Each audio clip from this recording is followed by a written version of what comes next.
I've got the petition. I've got the petition. I have petition against Binta Nyako. I have petition against her. Nonsense. Nonsense. Why is it when it comes to my case, they turn the law upside down? They turn the law upside down.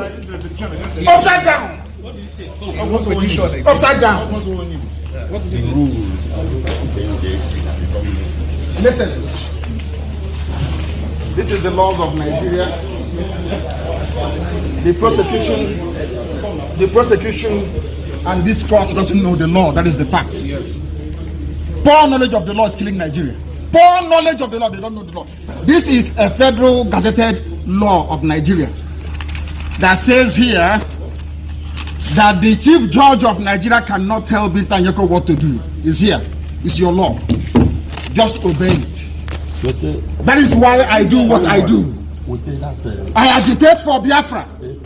I agitate for Biafra. My right to agitate. My right. They turned it from treasonable felony now to terrorism. Stop talking when I'm talking. Sorry, sir. Because these people, they are fools. They think they can mess around with people who are not educated. I am an educated man. I can't show them the petition for the simple reason that if you show it, What the judge said was that the case file was. I don't recognize anything Binta Nyako said today for the simple reason that she has no jurisdiction to try me. None whatsoever. I came out of courtesy and respect. She stands recused from my case and cannot try my case. There are things that are happening in this country that a lot of you do not know. It is my duty to make that very, very clear to all of you today. Because the lies are too much. The lies are too much. I sent a petition to NJC. I don't want to talk about it. Justice Binta Nyako is using her position for personal gain. For personal gain. Her son and her husband are facing corruption charges. And they told them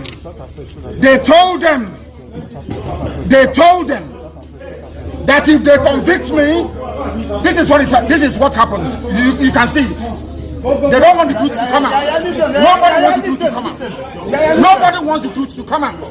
Nobody wants the truth to come out in Nigeria. That's the problem. Who is that person? Who is that person? People don't like cameras coming now.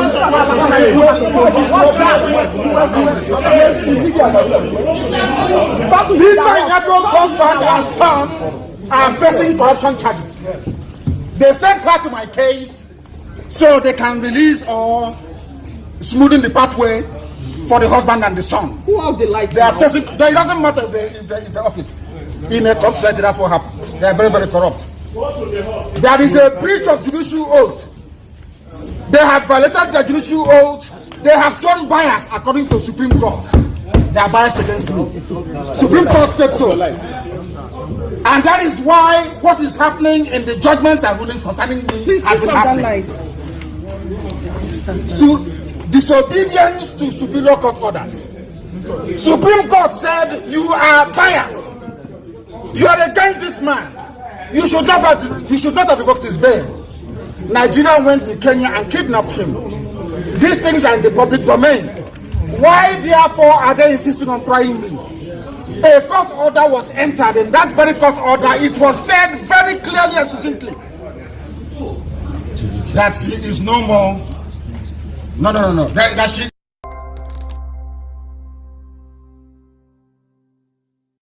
An old man like this doesn't know the law. You don't know the law. I've got the petition. I have petition against Binta Nyako. I have petition against her. Nonsense.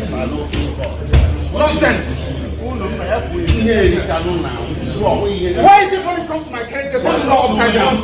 They turn the law upside down. Upside down. Upside down. What the rules of the NJC? Listen.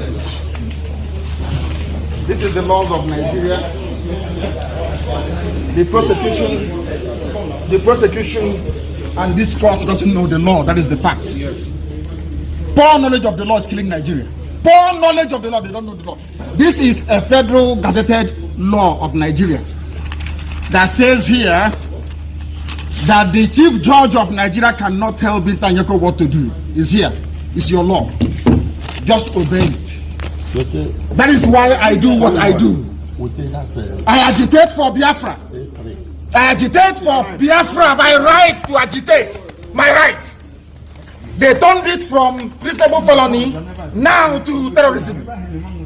Stop talking when I'm talking. Sorry, sir. Because these people, they are fools. They think they can mess around with people who are not educated. I am an educated man.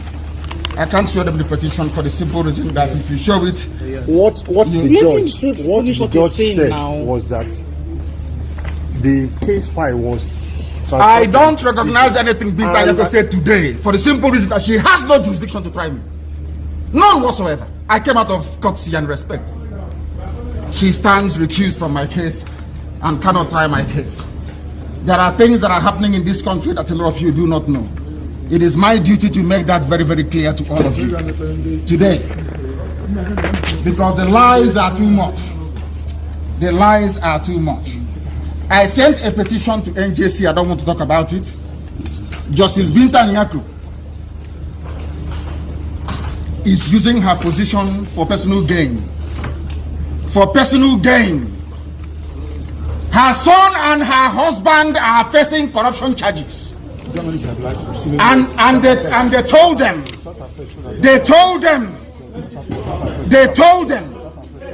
that if they convict me, this is what happens.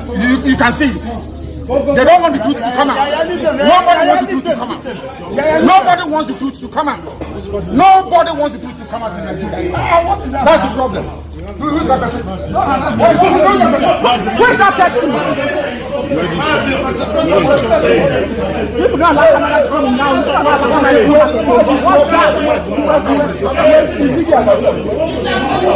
Binta Nyako's husband and son are facing corruption charges.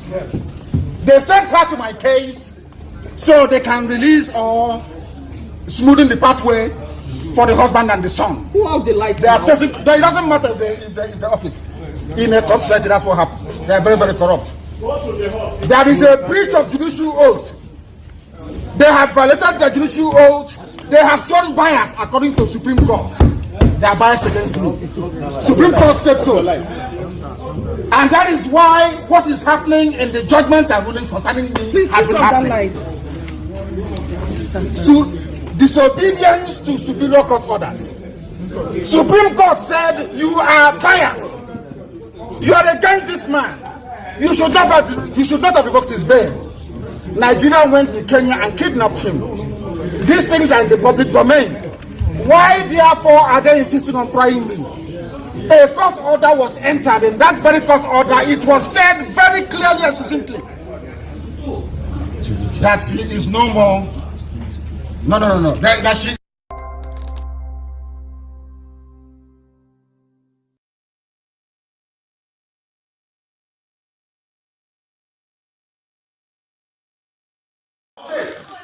He did something in my case. I accused him. He was office official. I asked him to recuse himself. Why did the chief judge not insist I must hear it?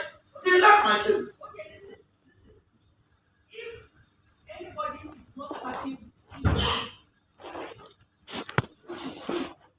then you need to go along. No, I cannot. Because I have a court order. I have a court order. You have recused yourself. I have a court order.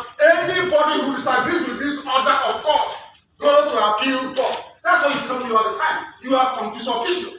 You cannot preside over this case number again. Not in this life. You cannot. Not now, not tomorrow, not ever. A woman here cannot force this court to preside on my case. You cannot.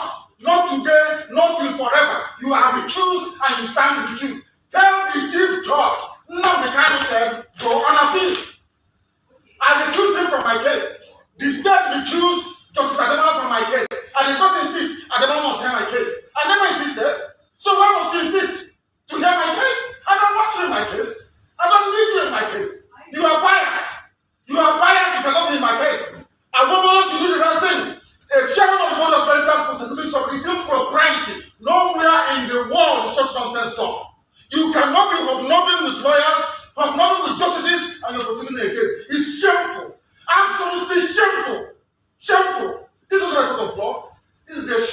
injustice, and I will not subject myself to it. You stand accused and you must take my case. You cannot try me.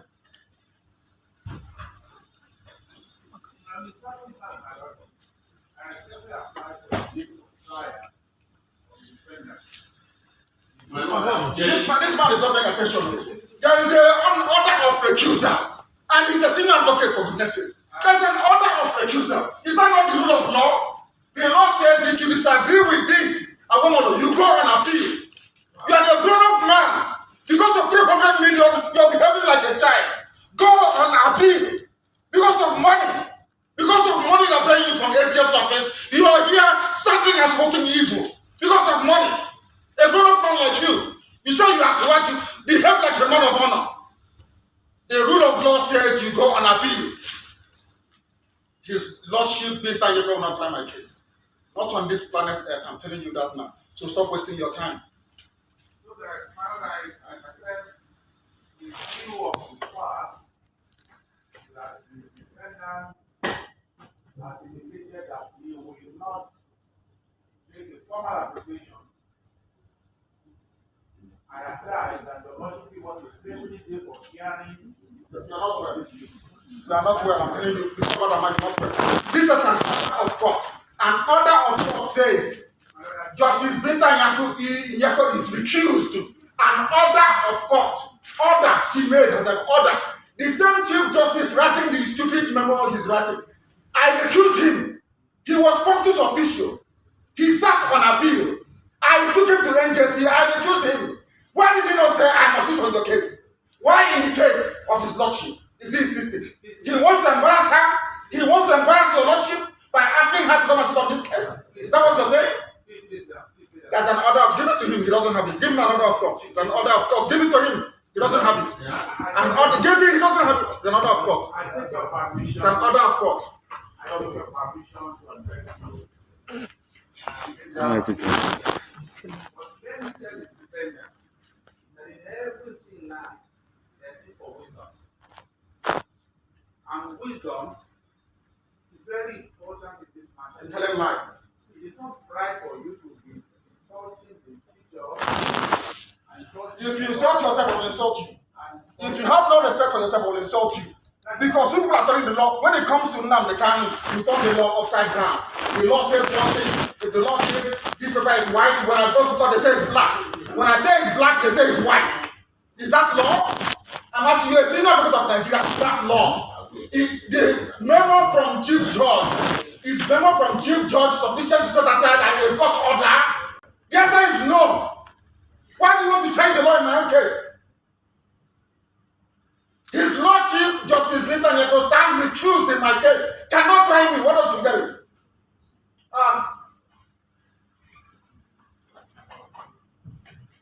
Give me your definite date for trial so you can do your mathematics you always do. People without shame.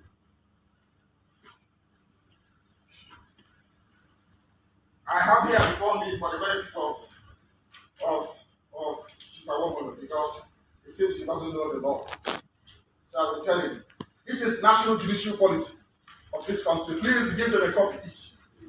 National judicial policy of Nigeria. National judicial policy. I will tell you what it says. Because you don't know, I will tell you. Talking about memo from the Chief Judge of the High Court. Judicial policy of Nigeria. 1C. I'm reading. Verbatim. In the performance of judicial functions, the says he did something in my case. I accused him. He was functus official. I asked him to recuse himself.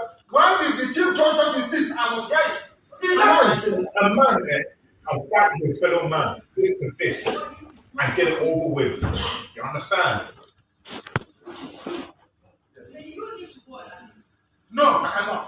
Because I have a court order. I have a court order. You have recused yourself. I have a court order. Anybody who disagrees with this order of court, go to appeal court. That's what you tell me all the time. You are functus official. You cannot preside over this case number again. Not in this life.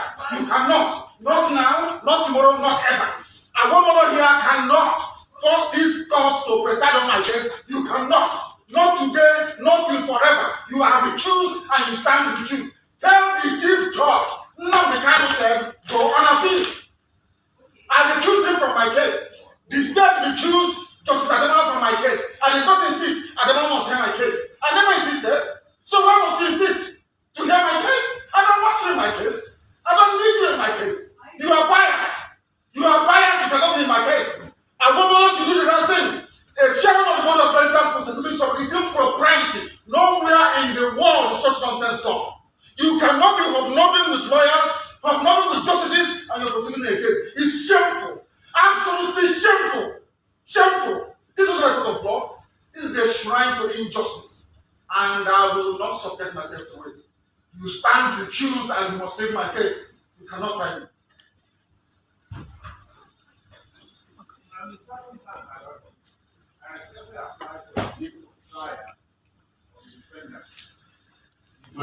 This man is not paying attention. There is an order of recusal, and he's a senior advocate for goodness sake. There's an order of recusal. Is that not the rule of law? The law says if you disagree with this, you go and appeal. You are a grown-up man. Because of 300 million, you're behaving like a child. Go and appeal. Because of money. Because of money they're paying you from APF's office, you are here standing as voting evil. Because of money. A grown-up man like you, you say you are right to behave like a man of honor. The rule of law says you go and appeal. His Lordship Binta Yeko will not try my case. Not on this planet Earth, I'm telling you that now. So stop wasting your time. So that paradise, as I said, is view of the past that the defendant has indicated that he will not make a formal application. I apply that the Lordship was a safety day for hearing. You are not well. You are not well. I'm telling you, this God am not well. This is an order of court. An order of court says Justice Binta Yeko is recused. An order of court. Order she made as an order. The same Chief Justice writing the stupid memo he's writing. I recused him. He was functus official. He sat on appeal. I took him to NJC. I recused him. Why did he not say I must sit on your case? Why in the case of his lordship is he insisting? He wants to embarrass her. He wants to embarrass your lordship by asking her to come and sit on this case. Is that what you're saying? There's an order. Give it to him. He doesn't have it. Give him an order of court. It's an order of court. Give it to him. He doesn't have it. An order. Give it. He doesn't have it. It's an order of court. I take your permission. It's an order of court. I take your permission to address you. Everything. But let me tell the defendant that in everything life, there's need for wisdom. And wisdom is very important in this matter. And tell him lies. It is not right for you to be insulting the teacher and insulting. If you insult yourself, I will insult you. And If you have no respect for yourself, I will insult you. Because people are turning the law. When it comes to Nnamdi Kanu, you turn the law upside down. The law says one thing. If the law says this paper is white, when I go to court, they say it's black. When I say it's black, they say it's white. Is that law? I'm asking you, a senior advocate of Nigeria, is that law? Is the memo from Chief Judge, is memo from Chief Judge sufficient to set aside a court order? The answer is no. Why do you want to change the law in my own case? His Lordship, Justice Binta Yeko, stand recused in my case. Cannot try me. Why don't you get it?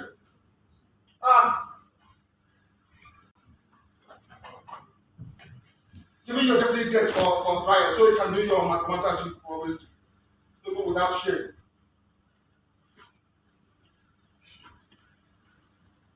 I have here before me for the benefit of Chief Awomolo because it seems he doesn't know the law.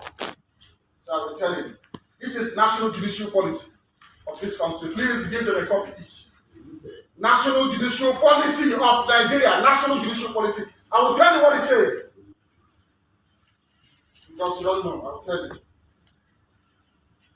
Talking about memo from the Chief Judge of the High Court. Judicial policy of Nigeria. 1C. I'm reading. Verbatim. In the performance of judicial functions,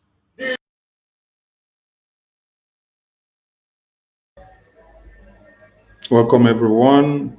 Welcome, my minister, Jare. Let's play our BDF anthem in honor of our heroes that are fighting. And the very hero that we heard his voice speaking from the court of the oppressors. Because of him, we gathered in Helsinki. Because of him, we gathered in Lati. Because of him, we had a prime minister. Because of him, we have a Biafra Defense Force Department whose sole objective is to liberate Biafra land from these occupational terrorists. Because of him, we have come this far. Because of him, we have hope for Biafra. Because of him, our children can wake us in the sleep and remind us if we have spoken of Biafra today. So let's listen to our BDF anthem before we continue. Dewo to everyone.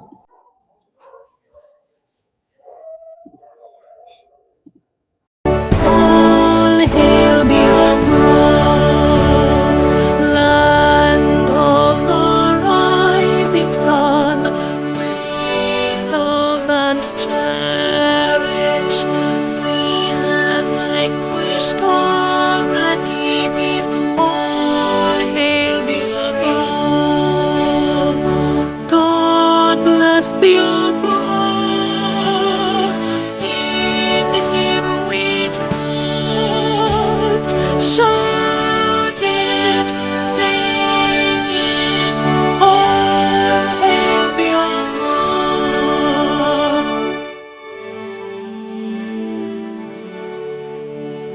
God bless Biafra. We have emerged triumphant from all our foes. Through the cross the blood unscathed, we rest victorious. Our trumpets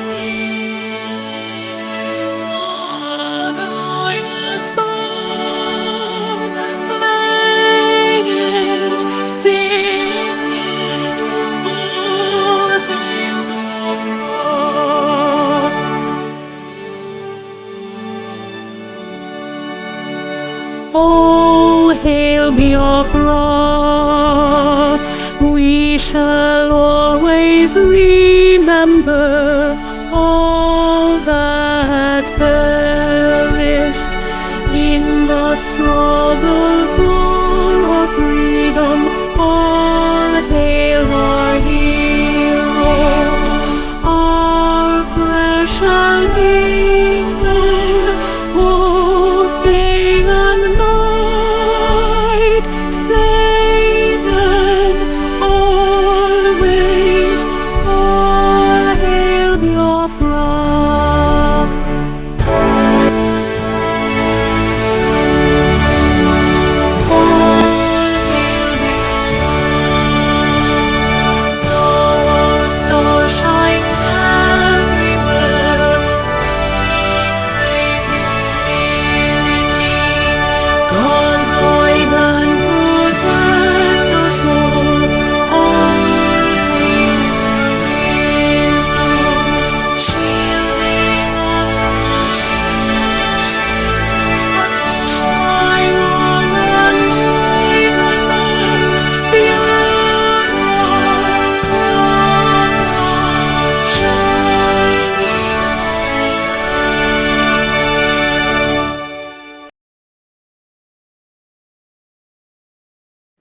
God guides and protects us and shield us with wisdom as we continue to stand the tide of time and see that Biafra is fully liberated. We are Biafrans, and you're welcome to this very program after our supreme leader appeared in court today.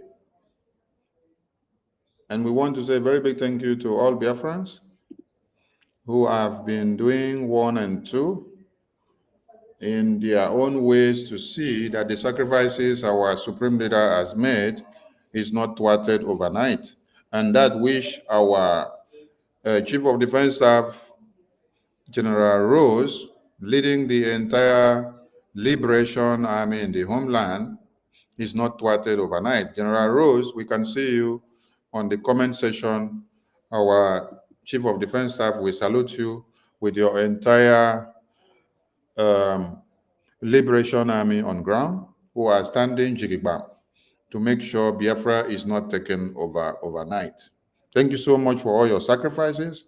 It's not been easy to be with our supreme leaders since 2012 and 2013, and then coming down to 2020, then we metamorphosed into the Liberation Army in 2023 in Helsinki, and you are still here standing your ground to make sure Biafra land is not taken over overnight. This is why we say, if you kill Joshua, or if you kill Gideon, or if you kill David, you will need them in the day of battle.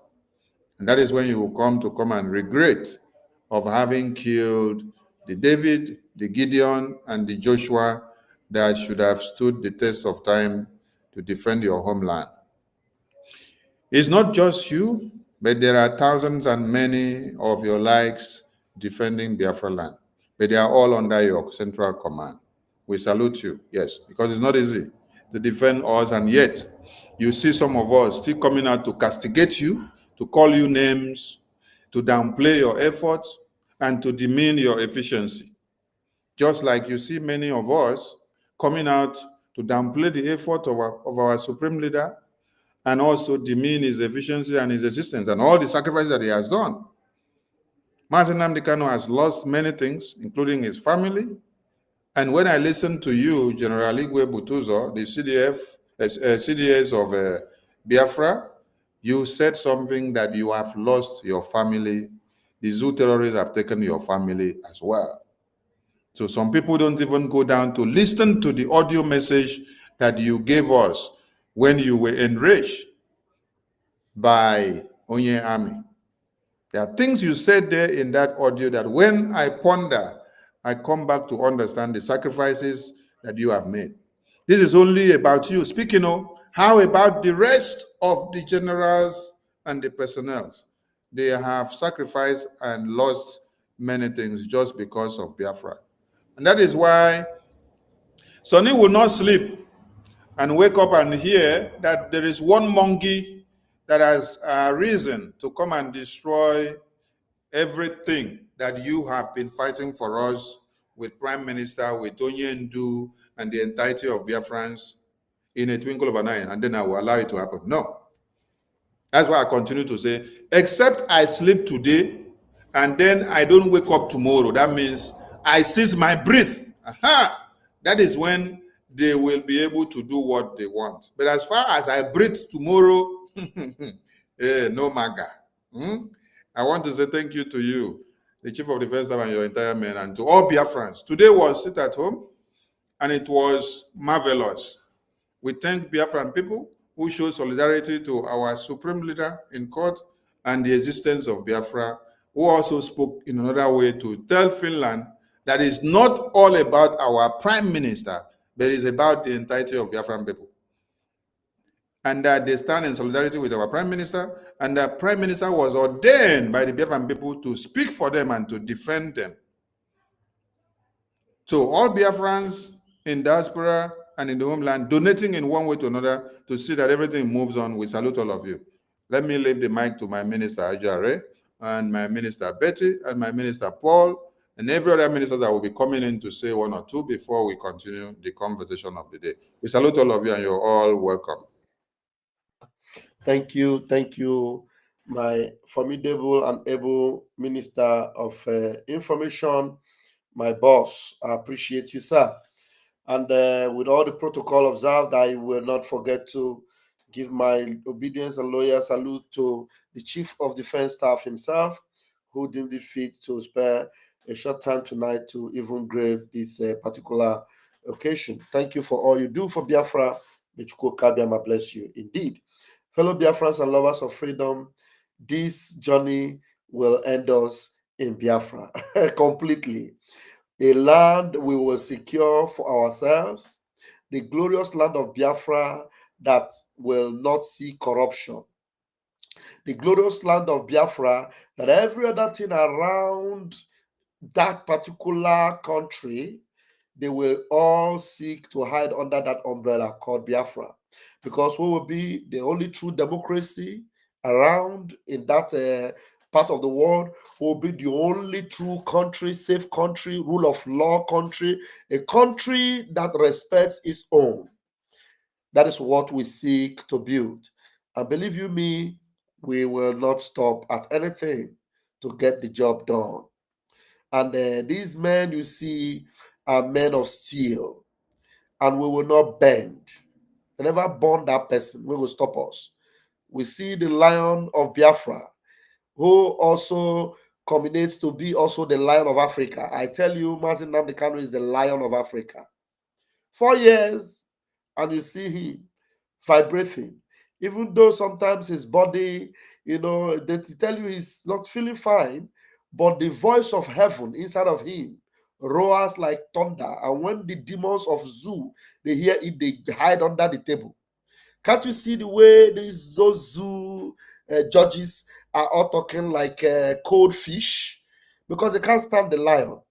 I'm telling you, all they will do is just continue to rigmarole around with all their fake and their lying demons. They will all be roasted by the fire of God. Believe you me, we are here to do justice. And everyone that is joining us tonight, please make sure you share this program and let every Biafran come to this summit tonight. Because tonight we are going to show them once again that we are ready. We are ready. And Biafrans want to salute and appreciate you all for making sure that this day have remained Mazin Nnamdi Kanu's day. And our Prime Minister, you can imagine if Mazin Nnamdi Kanu, for whom you all sat at home today, and if he can be this vibrant and strong and tough, imagine his son whose food is chopping iron. Our Prime Minister, he dey chop iron.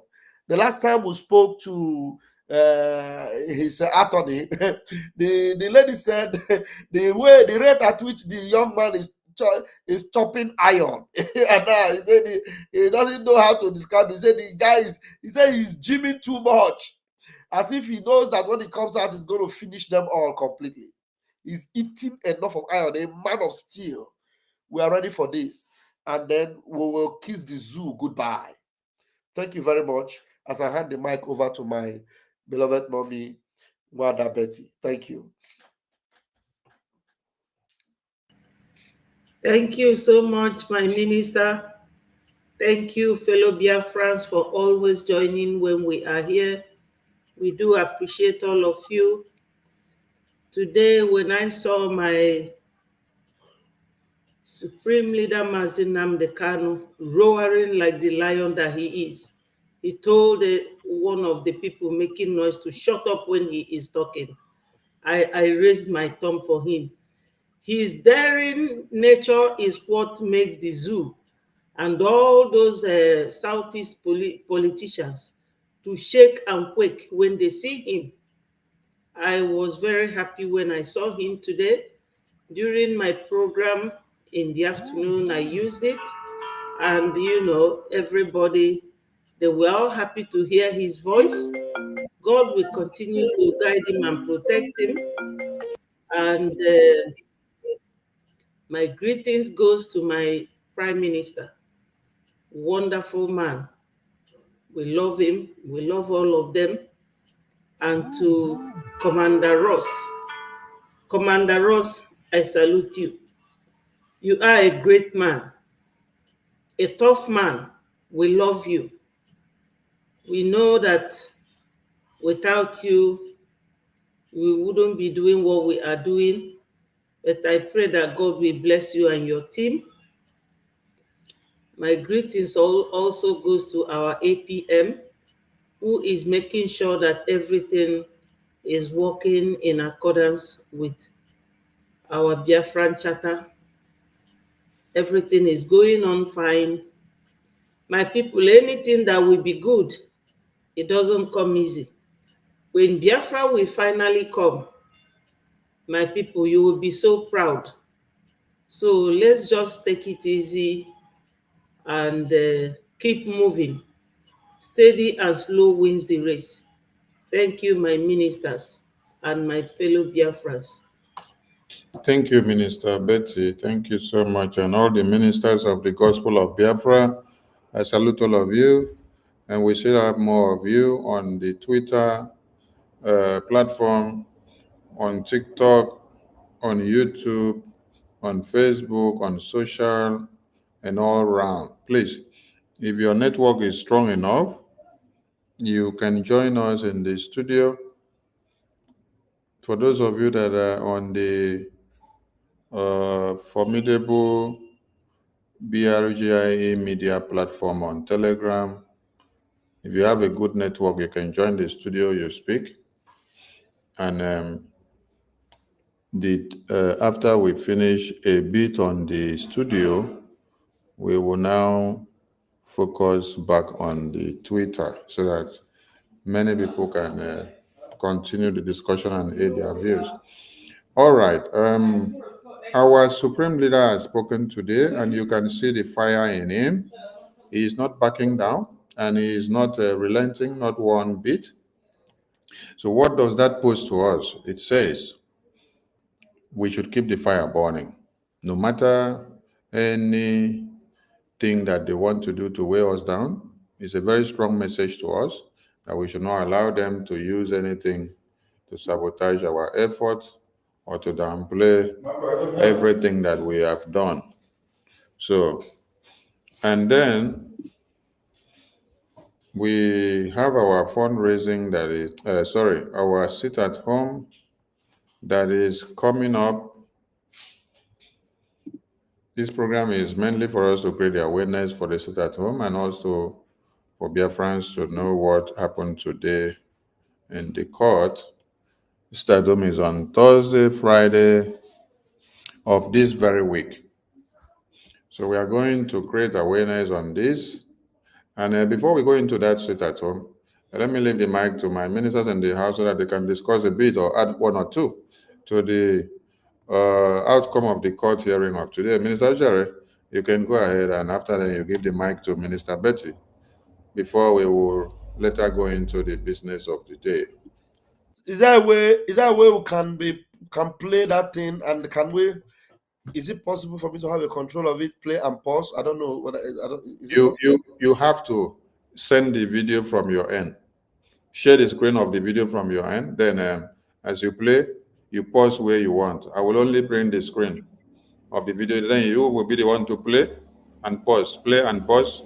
Those ones you played now, is it one single video or are they in numbers? The first one was different. The second one is different. So there are two different videos. Can you send them to me? Check my Twitter account. I posted it out from there. Okay, I can share the screen from yeah, that is where I shared the screen. Okay. Check it there. Check it there.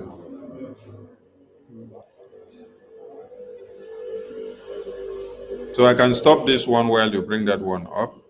Yeah. Yeah.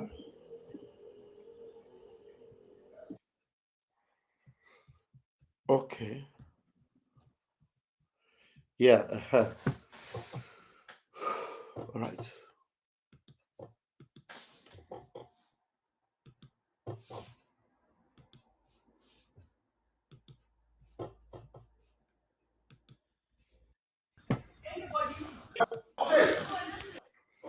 Okay. Yeah, so you can pause and play. Pause and play. Okay, thank you. All right. Fellow Biafrans, this particular video gave me so much joy. I'm telling you, I shared other videos, but this particular one, I was having it in bits and bits, in pieces. But here I have it in a whole bundle. So let's do justice to this. It's very interesting, honestly. Very interesting. This is about 6 minutes. I've never seen it in 6 minutes. I've only seen it 1 minute, 50 something seconds, and what have you. All right, let's go with that. He did me something in my case. I accused him. He was conscious official. I asked him to recuse himself. Why did the chief judge not insist I was right? He left my case. Okay, listen. If anybody is not happy with this, I want you to know that Mazen Namdekano is inside the courtroom. Oh. You know, the thing is that all this while, there's something you need to remember, that all this while, Efan Ejiofor was Mazen Namdekano's lawyer, and Michael Zokeme, all they do is just to come with all those their regalia, and then they respect Zoo. They respect the level of respect they were respecting Zoo was so disgraceful, because these are people that have never respected their own law, So you can see the way Mazen Namdekano is speaking to them in their court, and the judges are there, and he's telling them, look, these are your laws. These are the things that have happened even right here in this court. I accused Binta Nyaku in this very court. And everything, it was done. She removed her hand, and it happened here. So how can you go back and turn back? You want to turn the hand of the clock back again? Are you not ashamed of yourselves inside their courtroom? That's where this thing is happening. So there is nothing sacred about Nigeria. There is nothing regular about Nigeria. When you call Nigeria Janjaweed, it is Janjaweed. Just the way you pronounce it, Janjaweed. That's what it is. And you can see it playing out right there. Mazen Namdekano is right there in their court. Now you see Mazen Namdekano have his own lawyers. Now, for you to know that these people, they will even mess up the lawyers. Once you are following the way of Nigeria, they will useless you. If there is a pattern that everyone should follow according to the law, they jettison it completely. They do not follow law. Everything about them is barbaric. Everything about Nigeria is odd, awkward. Nothing is organized. Everything is upside down. That's what Nigeria is. And Mazen Namdekano haven't understood these things very well. He swore with his life that there's nothing that will ever make him be a part of this unholy, ungodly, unbelievable entity called Nigeria. That's why he called them the Zoological Republic of Animal Kingdom. Now listen to him as he addresses them right there in their court, and all those people you call, hey, His Majesty, His Lordship, and all that. There is nothing Lordship about them. They are all useless set of people. Listen to our leader. When they do Mazen Namdekano. No, I cannot. Because I have a court order. I have a court order. You have released yourself. I have a court order. Anybody who disagrees with this order of court, go to appeal court. That's what you tell me all the time. You see? Now, Mazen Namdekano is actually talking to Binta Nyaku. I don't know whatever Binta Nyaku said there, because the voice was not very clear. Mazen Namdekano told her, I have a court order. You have recused yourself. And can you even believe it that Binta Nyaku, who happened to be a judge, a very shameless judge, who have recused herself, I don't understand for the like of me, that a woman who is supposed to be a judge. Judges are supposed to be people that you are supposed to see with pureness, with integrity, with truth, with honesty, with everything that has to do with justice. What you call her is what? Chief Justice. Justice, for goodness sake. You have recused yourself. You wash your hands of this case. You are not supposed to come back there. Now, because of whatever it is that you are still going to hear from Mazen Namdekano, you are coming back shamelessly. If they push you, can't you tell them, please, don't disgrace me? I have a profession. I have sworn everything about them is under oath. Everything about the judges, the lawyers, is under oath. This woman is under oath to defend justice. But she shamelessly came back because she is a judge in a Janjaweed country. Hey, Arome. Mazen Namdekano answered her. Because I have a court order. I have a court order. You have released yourself. I have a court order. Anybody who disagrees with this order of court, go to appeal court. That's what you tell me all the time. You have come to official. You see, that is what you tell me all the time. The same thing you tell him all the time as a judge. Now it is your own case now. You know, your own judge, your own court order, everything. You don't even want to obey your own court order. And the truth is that she's the one that gave that court order, and she doesn't want to obey Her own. Oh, this one is not Nigeria own order. Her own. Binta Nyaku's own court order. She doesn't want to obey it. And you tell me that that woman have the right to judge anybody or to preside over any case. This is unbelievable. Completely unbelievable. Go to appeal court. That's what you tell me all the time. You are from this official. You cannot preside over this case number again. Not in this life. You can. He must sit down the car. This man is too solid. You cannot preside over this case ever again. Not in this life. Not in the, you can't, in fact, there is nothing in this life that should ever make you think of presiding over the case that you, by your own court order, have recused yourself. It was signed on that day, it was sealed, it was concluded, you washed your hands off the case, you were gone. The chapter of Binta Nyaku, as far as this particular Mazi Nnamdi Kanu issue is concerned, is over. Completely over. Oh my goodness me. It is good to know something, and to know your right and stand by it. Believe you me. That's exactly what we see keeping us right now and making you to gather here and listen to us. Because we know that Biafra Republic government in exile is the only government that controls the affairs of Biafrans right now. We know. So any other thing parading themselves right now, yes, Biafra was declared. Yes, there is USB, but USB cannot take effect not until we are done with Biafra Republic government in exile. That is to say, as we are still in exile, USB will take effect when USB is recognized everywhere. Recognized by top nations of this world. They will begin to move in gradually. But one idiot who does not want you to see the truth is coming to tell you, we are now a sovereign nation. Like, seriously? We are now, we will go back home. Everybody, don't hide yourself again. Like, what?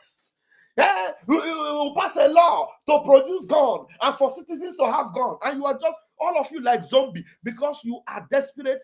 Even if you are desperate, you can never put the cat before the horse because of your desperation.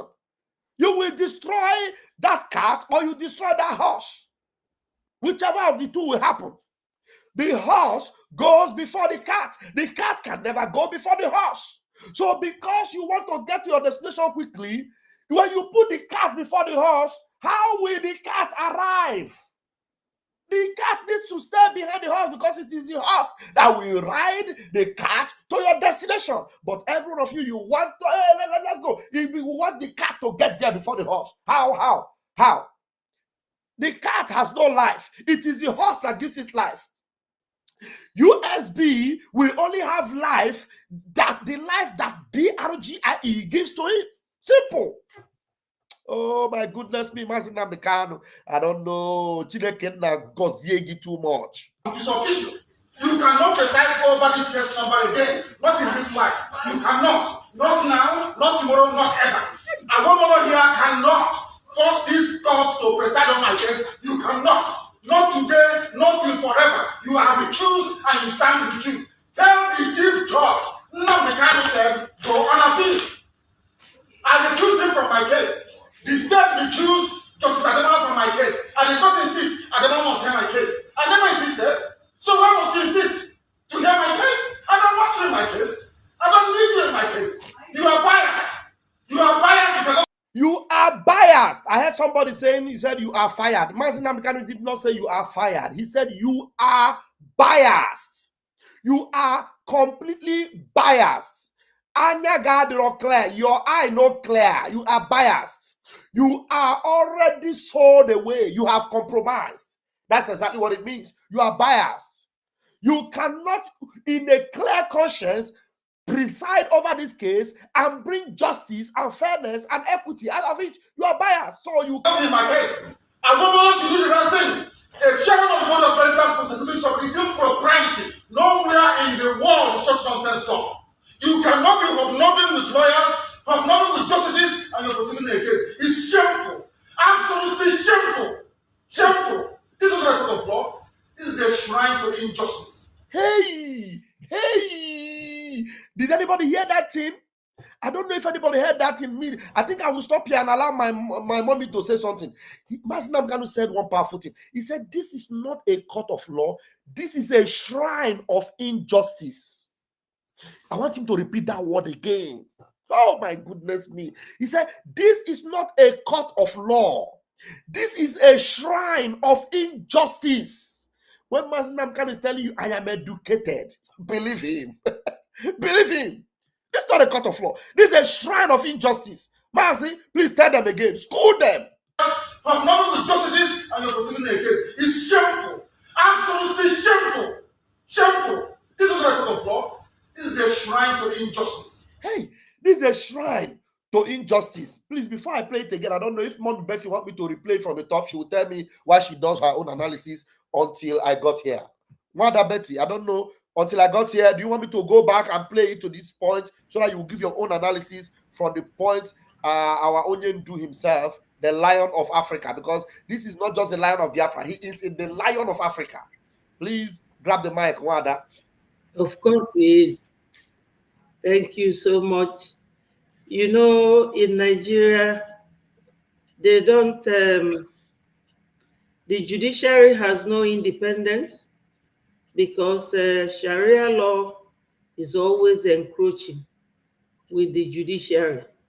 They believe in Sharia, so they pay little or no attention to English legal system. What is happening there is very, very, I don't know how to describe it, because number one, his legal reps made application based on the instruction Onyendu, who is their client, gave them, that this woman is biased, you know, and he gave his grounds and reasons. So Supreme Court gave an order and a ruling that they should bring another, or they should elect another judge to preside over his case.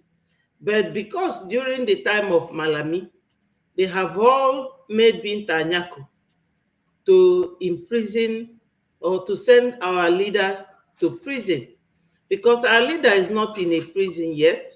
He is just in the dungeon, DSS dungeon, where they kept him, which is illegal. Everything that Nigeria does, they don't comply with any rule. They don't comply with their own laws. The judiciary are just there like political obituaries waiting to be buried. So they are stooges to these men in Asorok. They toy about with them. You know that thing he was reading? He was trying to read out to them why these people don't obey the law. Binta Nyako has no legal standing to preside over Onyendu's case. Number one, her husband was a politician that embezzled money, and EFCC was after him. Her son as well, because when you see Binta Nyako, you will know that she's a very matured woman. Her son also was a politician, embezzled money. And Onyendu was like a trap for her. So they said to Binta Nyako, you must jail this man. Because Binta Nyako does not comply with the law as well. She tried her best to free Onyendu, but they made it mandatory that Onyendu mustn't be set free. You remember at the initial stage, she was just doing a little bit of justice to Onyendu's case, but they did not allow her. So they put this like a clause to her, which she accepted because they are all corrupt in Nigeria. If it is in the UK or in another developed country, she will go and resign in the chambers with reason. But they did not allow her to do that. She was hell-bent, based on their command, that she must imprison or put Onyendu into jail? On what basis? On what grounds? So 3 judges in the High Court at the time said, this man, you people did not bring him back in accordance with the law. You brought him back breaching the international and the national law. Therefore, Nigeria has no jurisdictional powers or authority to decide his case at all. So Onyendu has no case. The only option they have is to return Onyendu, and the court also gave an order, a ruling, that Onyendu should be paid compensation of 500 million for the 8 days torture they gave him in Kenya before bringing him back, covering his head and chaining his leg and his hands. It all amounted to torture, degrading treatment and inhuman treatment. So on that basis, Nigerian judiciary has no power to try Onyendu. They should send him back. So they are not doing that. And Onyendu appealed to Supreme Court that this woman has no right to decide my case. And today Onyendu came to court, and who did he see? The same woman. So, in fact, this is a judicial catastrophe. Shameless woman. Wanda, is that not a shameless woman? She is. Nigeria is just, zoo is better than Nigeria. Do you know that as Onyendu was having that outburst, they took off the light? That was outside. I was so we're still talking about, I want you to, I'm playing that video. I want you to let us address it step by step. The ones I've played so far, before we get there, I want you to address some of the things Onyendu is telling this woman. Onyendu is telling her, not in this life, not forever. You have no rights. We're going to get there. Yes, that's what I'm saying.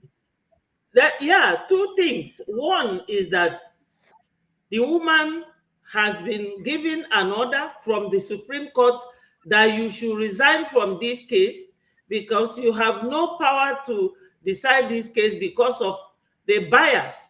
That bias is that she has been told by Malami, who is not a lawyer. All these people are not lawyers. They can't be telling judges how to decide a case of their enemy. So they have told her, because your husband has a case and your son, if you don't imprison this man, we will jail your husband. So it's a conflict of interest and bias all mixed up together. So the woman shouldn't be in that case, in that Onyendu's case, because Onyendu knew it. He said, you don't know many things that goes on in this country. They sweep a lot of things under the carpet.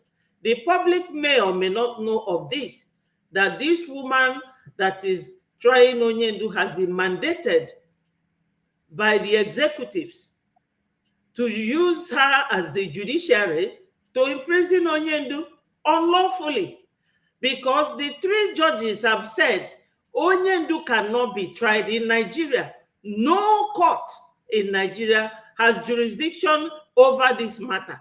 Send him back, pay him compensation, but they are not doing it.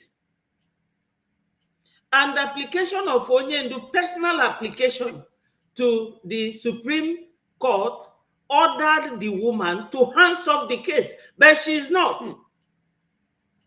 So she's a judicial obituary. She does not know, she's dead in her track. She does not know how to say no to Nigeria government. So she's biased. And this conflict of interest, she's protecting her own family interest to jail an innocent man. Thank you. So this is just the nature of Nigeria. That's a very, I love the line you use. You said she's a judicial obituary. Hey, hey, Yes. judicial obituary Yes. is trying to preside over the case of the Lion of Africa. Can you believe that? Judicial obituary. Yeah. I'm happy this case is coming up now that Joe Biden's government is not there, because they are the ones supporting them. They are the ones supporting them, making Nigeria believe that they can get away with a blue murder. Anything they do, nobody criticizes them. Now, Wike has been put in jail in America. He was walking local there like Wait, Acapulco. let's wait. Which day this one happen? Wike is in jail in America. Of course. Last week, Thursday, Wike went to America. I can send you the video later. He went to America thinking that Are you sure it's business as usual. I'm not hearing it. Well, maybe I'm not up to date then. They grabbed him because this Eh? Trump government, they came to do serious work. Wow. So let him Anyway, finish. I want to play it. Let me play it again. There are some lines that Mazinam can use here that I don't just want it to fly without us using, addressing Okay, it. play the part and let me know. Okay, let's go. Justices and you're proceeding a case is shameful. Absolutely shameful. Shameful. This is not a court of law. This is a shrine to injustice. Hey. And I will not subject myself to it. You stand accused and you must make my case. You cannot try me. Hey, he said, this is a shrine to injustice and I will not subject myself to it. You see, if you are a child of heaven, you cannot be forced to accept what is not yours. If you are a child of heaven, listen to me, nobody can cajole you, force you to say this is what you are when that is not what you are. Tell you that you give us your land, then we will negotiate with you. Who you be to come and tell me that I should give you land before you negotiate with me? I will not subject myself to it. You cannot try me. Eyeball to eyeball. Master Namikanu told us that we must remain fearless before our enemies. Fearless. And the only thing that will make you stand consistently fearless is truth and integrity. Whiter than snow. If there is any cockroach in your cupboard, the reason why Binta Nyaku is being disgraced today is because she has cockroach in her cupboard. She has cockroach on behalf of her husband, on behalf of her son, and look at how they are disgracing her. Look at that. Look, let me tell you, that is why you see Mazi Nnamdi Kanu, people like us that have decided to follow him. We follow him because he decided to stand on the side of truth, not caring whose us is God. He's standing on the side of truth, not caring whether his family members are there or not. Mazi Nnamdi Kanu had an in-law who was always cooking soup of 500 euros. And despite the fact that he was cooking soup for 500 euros, he did not care that Mazi Nnamdi Kanu is fighting for justice. Why would they laugh? Yeah, he didn't care. He was not doing it to please them. He was doing it because of Biafra. Mazi Nnamdi Kanu doesn't have a car that he's driving. He doesn't have a house of his own. There's everything for him to get all those things if he wants to get it. Everything you see him have, either they are gifts or they were bought for him by the people. You cannot see Mazi Nnamdi Kanu. Hey, he's wearing Rolex watch of 150,000. He's driving a Rolls Royce. What? He said that one day he said, my conscience will not even allow me to drive a vehicle like that, especially. Yes. He said my conscience. Yes, Onyendu cannot. Yeah, he cannot set up this very platform that we all found ourselves, and someone will come and be messing up. Well, look at Onyendu suffering 4 years, and people want to come and destroy everything that he put together. Onyendu generated and produced our PM, and PM was following his footsteps. Then one Mbeke diru ka ifa panel beat Do you know when then we come out to come and destroy? When I was hearing the profile of our PM, that many of us did not know, some of the things he have access to, that he has worked for with his own hand, though, some of the things he has achieved. He was transport minister in Lati. Up till now, up till the time they took him away. He was he was in charge of transportation. And they said, why they took him out for questioning, the transport department is suffering and the people are complaining. The roads are now bad. There are so many things. We did not even know that our prime minister have so many things. He has royalties that are coming from the books he wrote. Books, you know. Do you know that he's an author? I never even knew that he was an author that have written books. That royalties are being paid. So you see the reason why he can never be corrupt, because he has been working hard for himself and a living with hard work. Do you understand? So these are people that you cannot corrupt. You mean in Finland? In Finland, yes. So do you mean in Finland? I'm telling you. Really? So you don't know? But it is a man that has worked very, very hard for himself. The things he has acquired by himself. Do you see him coming to brag or brandish? When you see him in his house, do you think that house that he borrowed it? That's his own place, his house. You see different room, different places. This is a man that have made life for himself. That's why you see all this money they brandish and they say, hey, Tinubu want to buy you. You just look at them and they laugh. Me, you buy me. And they say, he's stealing money. Everybody has their department. Some of the things that are happening there, that's why you see Ngozi now is misbehaving up and down. Because when he put you there, but that's why it was very easy for him to remove anybody. Because when you misbehave, because he didn't put you there by lobby. He didn't put you there because of family interest or whatever. He is serving Biafra to the core. We did not see any of his family member up to today coming to say, hey, my family member, this, that. Everything, integrity and justice, fairness.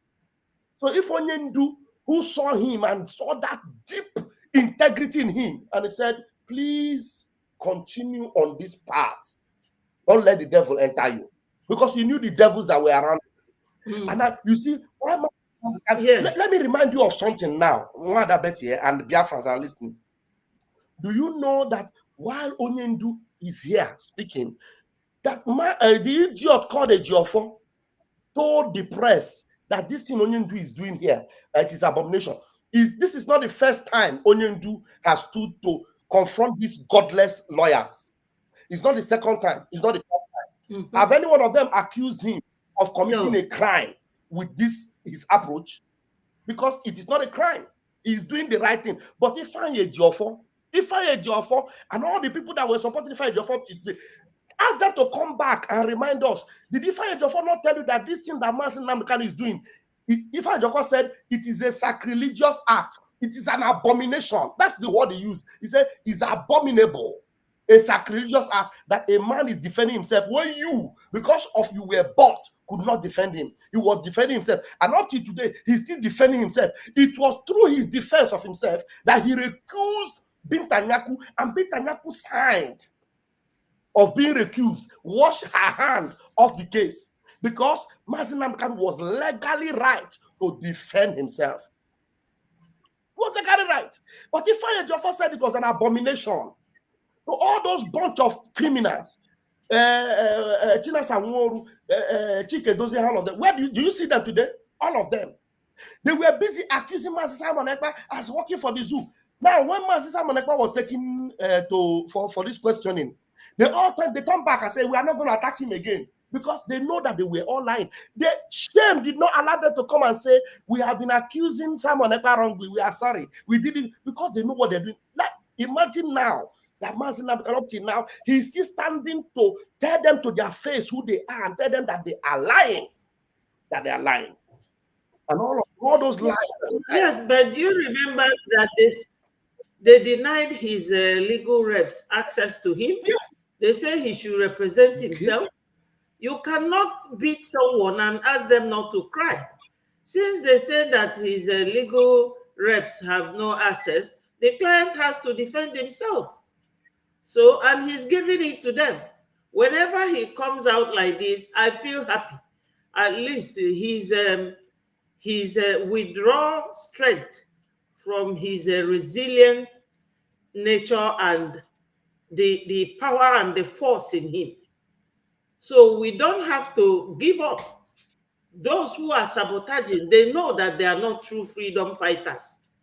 Those who joined in 2022, while we started with Wazirike since immediately after the war, till date. So if you are here to make money, this is not the right platform for you. It's not. So Onyendu is really will draw a lot of energy and hope from him. Do you know? So every Biafran watching here, you should all know that this very platform, Onyendu is the lead. He takes the lead and we are following. Thank you. Thank you. Do you know that while I lost my line of thought, that's something I wanted to say. While Onyendu is actually defending himself like this, I want Biafrans to imagine. You know, our prime minister, he studied international law. So I'm just imagining the thing that was giving our prime minister the impetus to say he want to go to that Hague. Even Onyendu himself, you can see the acumen in him. You can see his level of correctness when he's confronting these people. You can see his how updated he is with the laws, both the laws of Nigeria, the laws of the world and everything, how updated these our leaders are.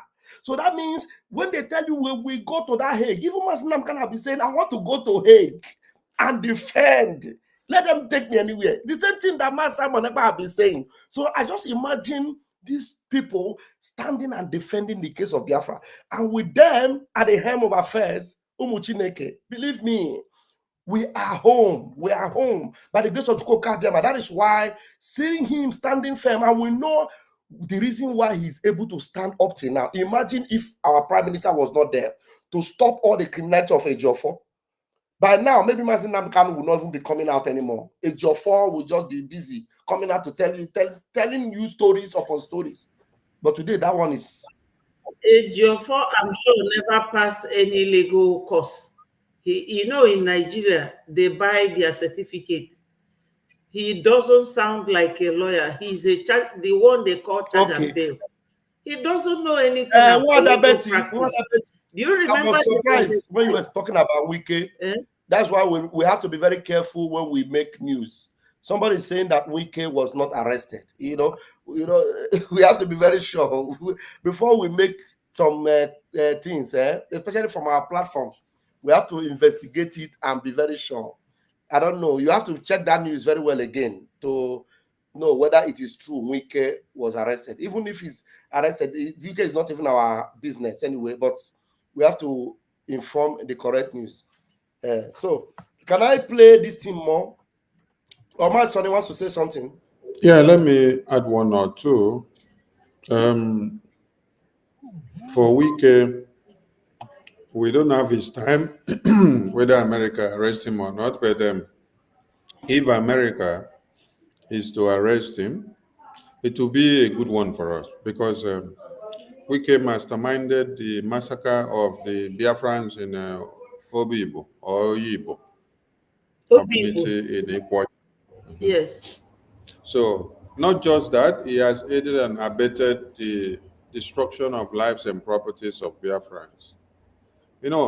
When we are looking at the Biafran sphere and the slave boys that we have in Biafra land, there is no senator, minister, governor, paramount ruler, religious leader, or even the Speaker of the House that serves one Nigeria in Biafra land that is not culpable. All of them are culpable. They are all having a crime syndicate in their boxes. So any day that they have been picked up or sanctioned in one way or another, it's going to be a win-win for the Biafran people. And we look forward to the American system to start doing that sanctioning in Nigeria. Because we listen to the USAID agency where Donald Trump has come to open their eyes. 95% of funds sent out from America USAID went to Islamic jihadist countries, and it was used to sponsor Islamic jihad. Tell me, if you are looking for where Islamic jihad is being sponsored, in the continent of Africa, where is the highest aid of it? It is in Nigeria. So American taxpayers' money, which include Biafrans in America, their money is used to supply more weapons to Islamic jihad in Nigeria, thereby using it to come and kill Biafrans and slaughter all Christians. Now, when Anthony Blinken was still the Secretary of State of America under Joe Biden, do we all remember that it was after Mazi Nnamdi Kanu was kidnapped in June 2021, thereabout in October or November of 2021, that was when Secretary General of America or the Secretary of State, Anthony Blinken, removed Nigeria from the state of religious violators with the kidnap of Mazi Nnamdi Kanu by Nigerian government in Kenya. So when you now see my supreme leader roaring like a very big lion, tearing the court apart, it is very, very encouraging. And it is only in Nigeria that you will see that someone that went to court will be the one standing to defend himself and herself in court. Because the court has, and the rule of law has been compromised.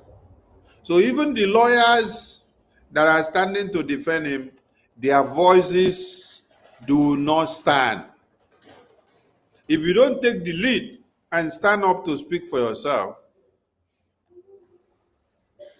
the one Nigeria system will destroy you. Do you know why? Because the Nigerian Bar Association controls all the lawyers that are in Nigeria. They give them the script on how to act. They give them their mode of conduct and ethics. So at times, the hands of the attorneys of Mazi Nnamdi Kanu are tied.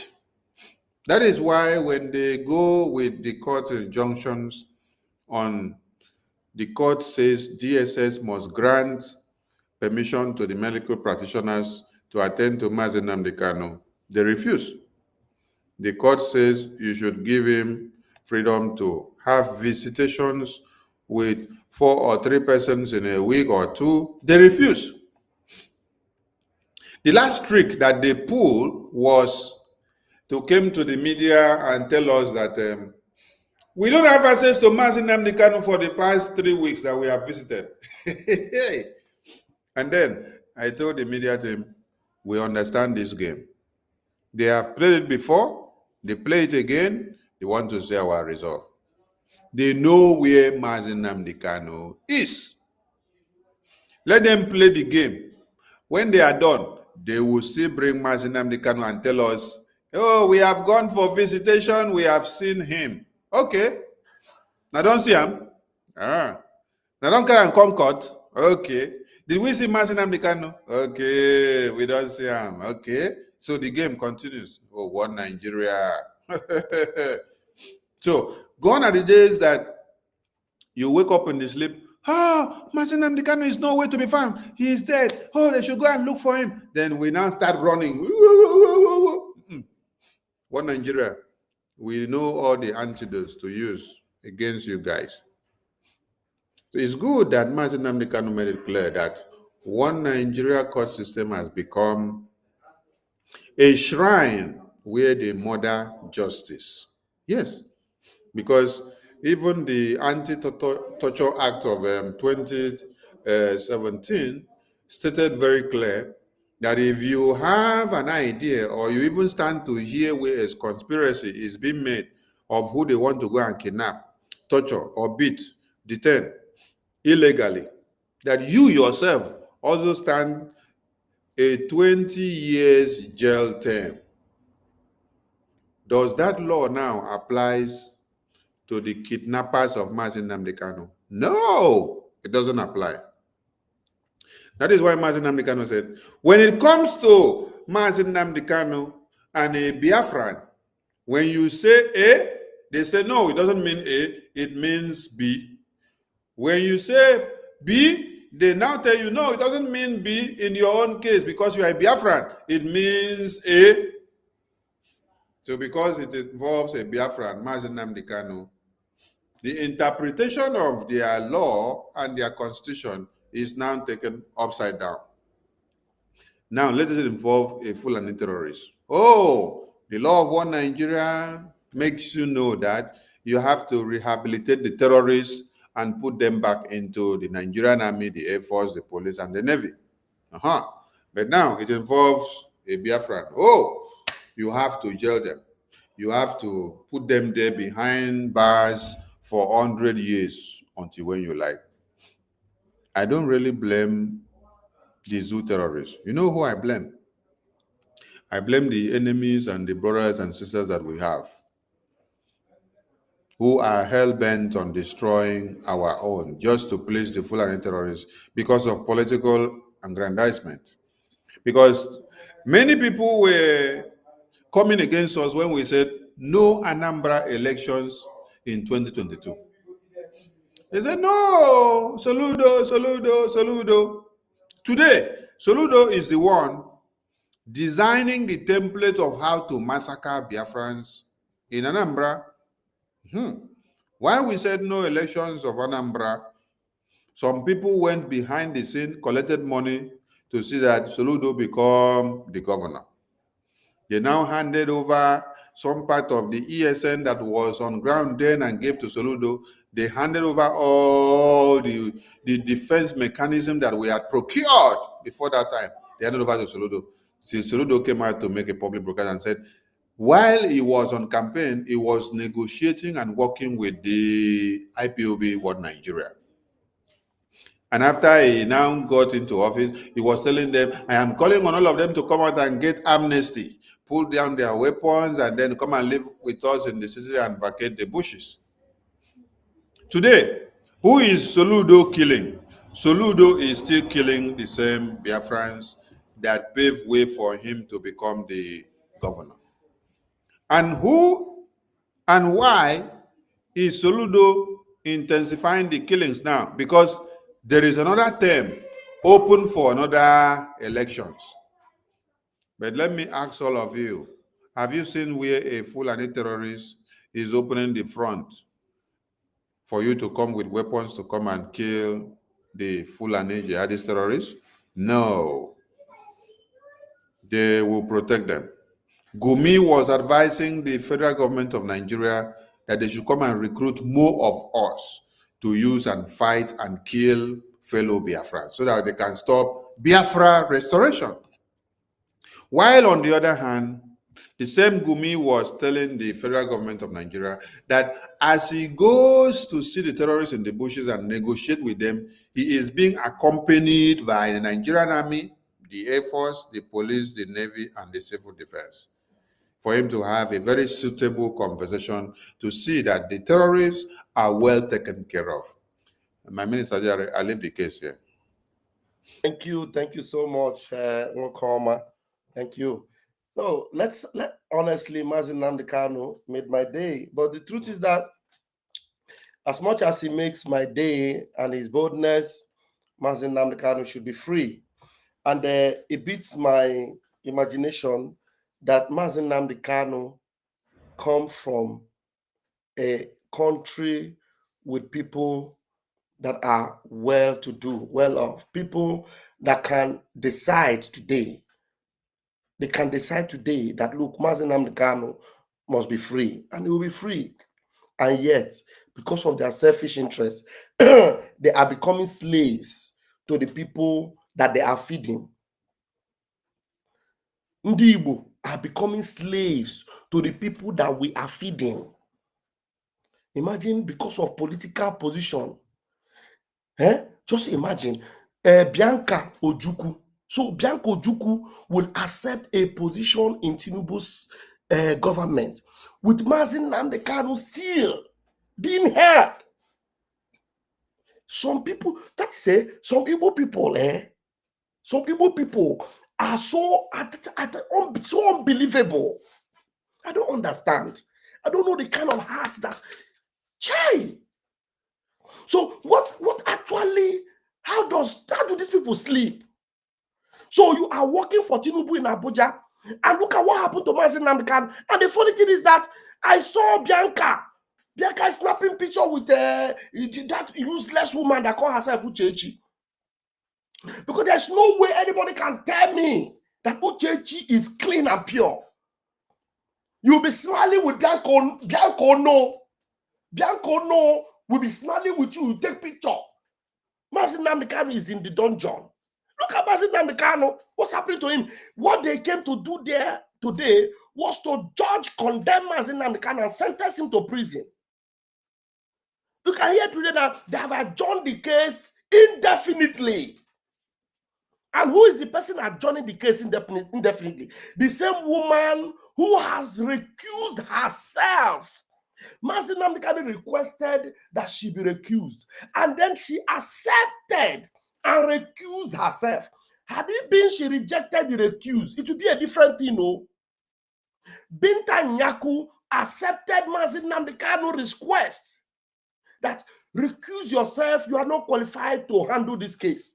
And she said, okay, I recuse myself before the whole world. Before the whole world, and she hands off the case. And this same woman is shamelessly here today to declare that this case is adjourned indefinitely. Like, as how? As how? Let me speak that English that I've forgotten the comedian that used to speak this English. Is it Zebediah Okorigwewowo? As how can you that have no jurisdiction over this case? Because she knows that she has no right over this case. That's why you see her talking like a toddler. She had no voice. Did you hear her voice? I'm going to play the video again so that you will tell me that is it real that what's her name? Binta Nyaku is actually in this court, and Mazi Nnamdi Kanu is talking to her this way, and she's answering Mazi Nnamdi Kanu like a toddler of 3 years old. No voice to talk because she knows she is wrong. She knows she has no right. She knows that Mazi Nnamdi Kanu has more authority over her in that particular court. As far as that court is concerned, Mazi Nnamdi Kanu have more authority over Binta Nyaku. Let's listen to it again, please. Let's play some part of it.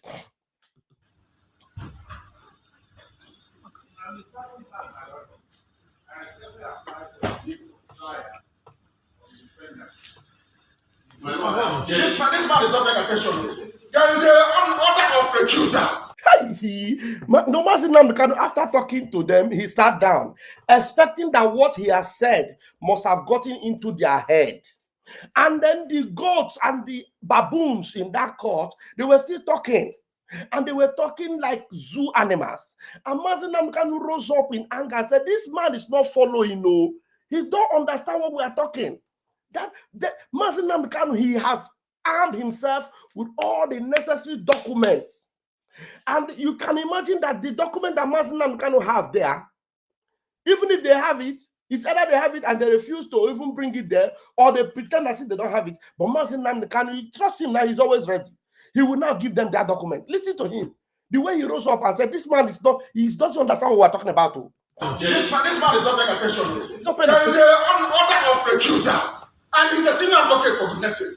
There's an order of recusal. Is that not the rule of law? The law says if you disagree with this, you go on appeal. You are a grown-up man. Because of 300 million, you're behaving like a child. Hey! Because of 300 million. Now, you know, Mazi Nnamdi Kanu, he knows them. He's holding them in their blockhouse. He even knows that they have given the man bribe of 300 million. The man will be wondering, how did he know? How did he know that? Can I tell you my honest opinion in this whole thing? I know that these lawyers are defending our leader. But do you remember that there was a time this very man and the Jofo don't see eye to eye? I don't trust any one of them. Which man? Yes, none of them. Which man are you talking about? Because, I mean, I said, can I give you my honest and sincere I know. feelings I said, or which man? opinion Which about man? Onyendu's case? I mean, Aloy Ejimako and But it's his not team. Aloy now. That place I just And played now. Jiofo. That place I just played now. It is not Aloy that was talking. It is the zoo lawyers that were talking. No, I'm coming. That's his team of lawyers. You know that No, High it was Court not his team of lawyers. gave a ruling. The Mazin Namdekan was responding to the zoo lawyer. The zoo lawyer. He said the man is not following what he was saying. I know.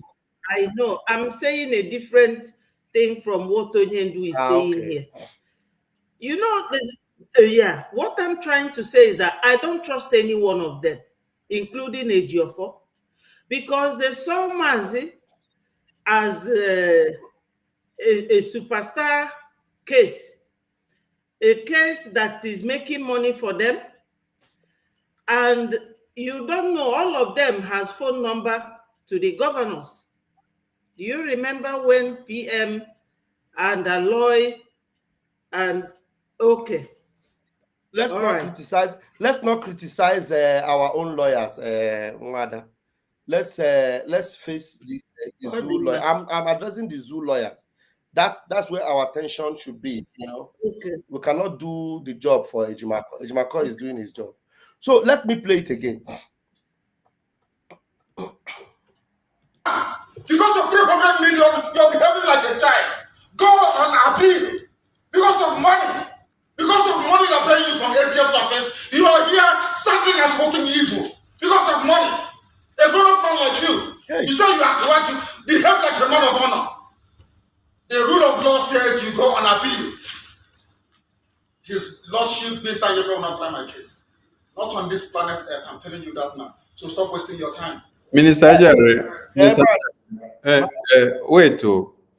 So, Binta Nyako was recused of presiding over Onyendu's case. And then she signed the document, right? And accepted it and left the court premises. They said she washed her hand inside water that day. They said the people that were there that day, they said she asked them to bring bowl, and she washed her hand off. And then, now, one Nigeria want to show their supremacy, that they know how to bypass legal proceedings. They now told her, go back and impose yourself and sit down and preside over the case without any jurisdiction. They want her to bypass the legal processes. And then, if you were to reconsider presiding over the case, according to the ethics of the law, you should go back and reappeal, which is what Onyendu is telling her. Go back and reappeal according to the law, so that the Chief Justice of Nigeria or the judicial system of Nigeria will see reasons why they must grant your reappeal to come back, if necessary and if not necessary. And if Onyendu does not even agree, as the person that you are going to go and sit down to try, because he still have his right to still recuse you again if you still come back. He still has his right. Yes. So if they are to reconsider you, it is still incumbent on Onyendu to accept. But you don't want to. You don't want to. So the zoo is a zoo. That is why Onyendu took time to say, there are many things that are happening in this country that you people don't want to know and talk about. Let me brief many of you. And many of the journalists say they don't even know the rule of the law of the country that they are practicing, and what should be aired and what should not be aired, and what should be allowed to be practiced and what should not be allowed. So our Onyendu is quoting their law for them inside their own court. He's submitting them and dismantling them and destroying them inside their own court. What I love about all these things is that at the end of the day, Onyendu will walk out as a free man from this court. Definitely, definitely. And I want us to remember that Onyendu has already been cleared of all accusations in this court, and he was said, you are free to walk away. Then they went back and sat down and said, we can't let this man go like this. Our leaders of the East, governors and senators and ministers, including Iberibe, Suludu, Oblezusodima, Dave Umai, Wike, and all of them, they came out and said, you can't let this man go. If you let this man go like this, we are all finished in the East. We have to find a way of putting a court injunction and then keep him down here. Keep him down here so that if we want Nigeria to continue to kill and breed, we can live. And we want our white and brown envelopes to be coming in on a daily basis. Now, what you hear is that they are bringing in another and a different terrorism charges to come and put as injunction and say they suspend the case indefinitely. How will a chief judge or a judge that was recused of presiding over a case has the power to come and impose herself in the court of today and then pass a judgment that is bringing up and accepting another charges and then is putting the case indefinitely?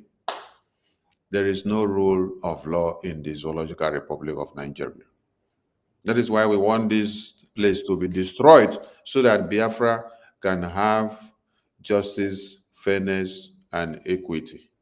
Mazi, I leave it here for you, Dewo. Dewo. Let's listen to Mazi Nnamdi Kanu. Honestly speaking, please, oh my goodness me.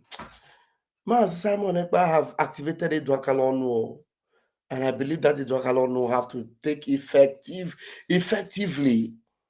because APM was also very angry about this shameless woman called Bianca. Oh no. There's a name that APM gave to her today. Bianca Shetima Tinubu. No more Bianca or no war Bianca Juku. Bianca Shetima Tinubu. Honestly speaking, Bianca Shetima Tinubu, and I know Commander Ross and his men are watching. The needful must be done. Because the needful must be done. Because I don't see the reason why Biafra land will be bleeding, Biafra land will be suffering. The saviors that we have, the pride of Biafra. Look at what they are turning the pride of Biafra into. All the whole of, no matter how educated all of them are in the north, both in the north and in the south, and in the middle, bad, the middle, kini, all the middle, confused idiots. None of them can confront Mazi Nnamdi Kanu education-wise. None of them have the talent and wisdom of Mazi Simon Ekpa. No one of them. No one of them. If there's anything that will save the people in the south, it is Mazi Simon Ekpa, Mazi Nnamdi Kanu. The only salvation they will have. He cannot be charged for contempt of court because he was asked to represent himself. He's not a legal professional, so nobody can hold him to anything. There are certain things he's saying there that his legal reps cannot say. So it's all good that he's the one attacking them by himself. You cannot hold him liable for any court contempt because he was not trained to be cautious of what he says.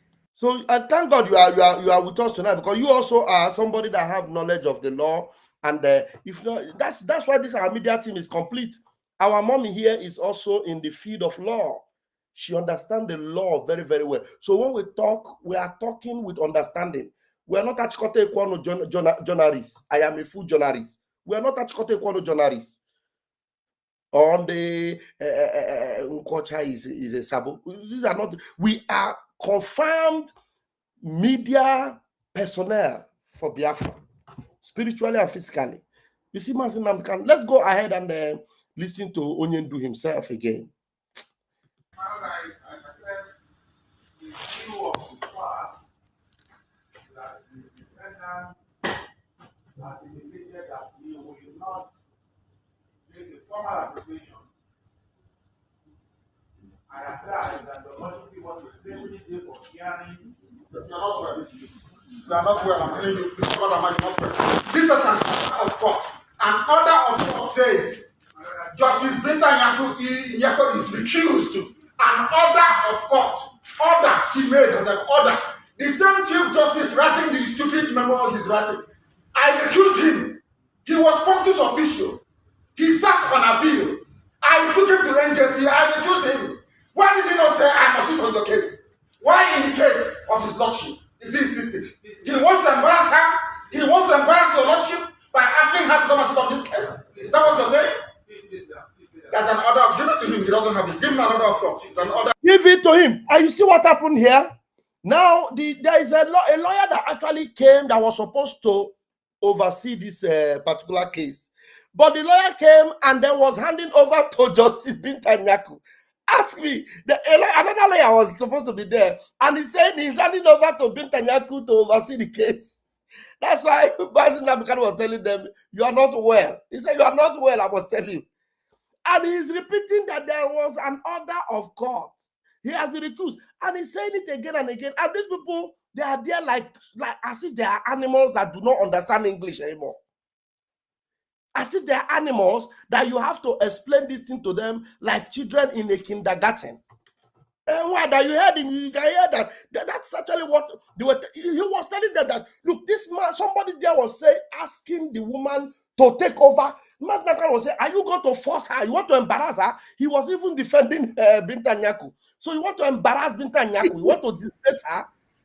So you want to disgrace her? Something she knows. Binta Nyako knows that she has no right to oversee that court. No, I want to rewind it so I hear what Master Nyako said there.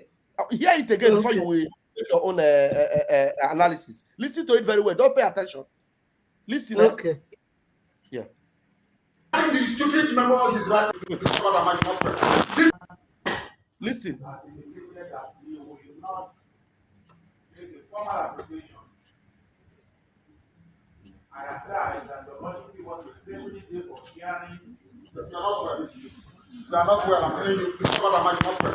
This is an order of court.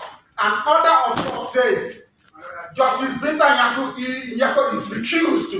An order of court. Order she made as an order.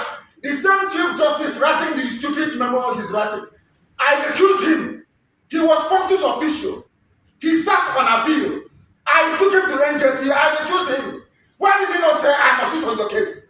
Why in the case of his lordship is he insisting? He wants to embarrass her. He wants to embarrass your lordship by asking her to come and sit on this case. Is that what you're saying? There's an order. Give it to him. He doesn't have it. Give him an order of court. It's an order of court. Give it to him. He doesn't have it. An order. Give it. He doesn't have it. It's an order of court. Please, can you say something? You know the way some of the languages and some of the words he uses. No normal lawyer can use that in the court. So he gets away with all that. He said, he said, you are not well. To God who made, he said, you are not well, I must say. Yes. No, you see, a legally qualified person cannot use that kind of word in the court. He say you are stupid order. Yeah. He that they want to embarrass Binta Nyako. Yes. And what's the ruling now? What's the conclusion? The lady left, did she? No, the conclusion is that they forced the lady to take this thing. The lady knows that he cannot stand Mazin now the Kanu. Eventually, she said that it is adjourned indefinitely. Somebody that have no right. She has no right. That is what provoked Mazin now the Kanu. Where Mazin now the Kanu was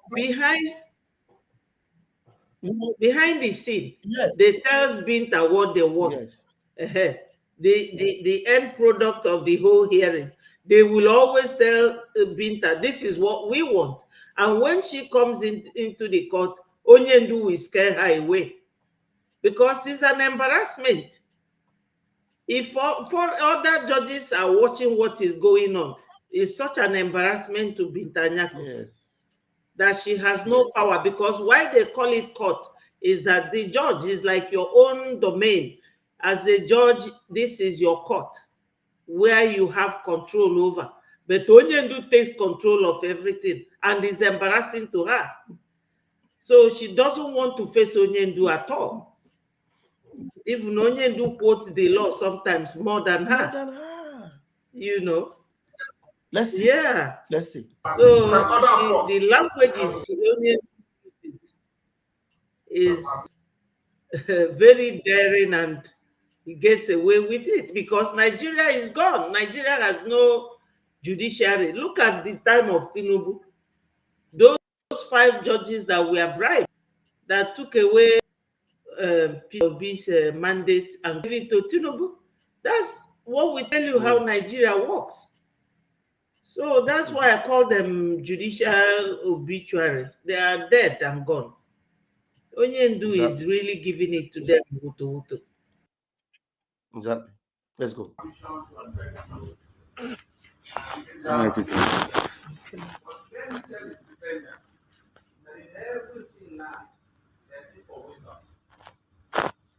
And wisdom is very important in this matter. And telling lies. The man said wisdom is very important in every day of this matter. Masnam told him you are telling lies. Let's listen to Masnam Kanu. Fearless. Listen. Everything now, there's need for wisdom. And wisdom is very important in this matter. And telling lies. You're telling lies. It's right for you to be insulting the teacher. If you insult yourself, I will insult you. He said it's not for you to be insultive. He was telling Masnam Khan that he's insulting. Masnam Khan told him, if you insult yourself, I will insult you. Wow. Let's go there. My goodness me. And wisdom is very important in this matter. And telling lies. It is not right for you to be insulting the teacher. If you insult yourself, I will insult you. If you have no respect for yourself, I will insult you. Because people are telling the law, when it comes to Nnamdi Kanu, you turn the law upside down. The law says one thing. If the law says this paper is white, when I go to court, they say it's black. When I say it's black, they say it's white. Is that law? I'm asking you, a senior advocate of Nigeria, is that law? Is the memo from Chief Judge, is memo from Chief Judge sufficient to set aside and a court order? The answer is no. Why do you want to change the law in my own case?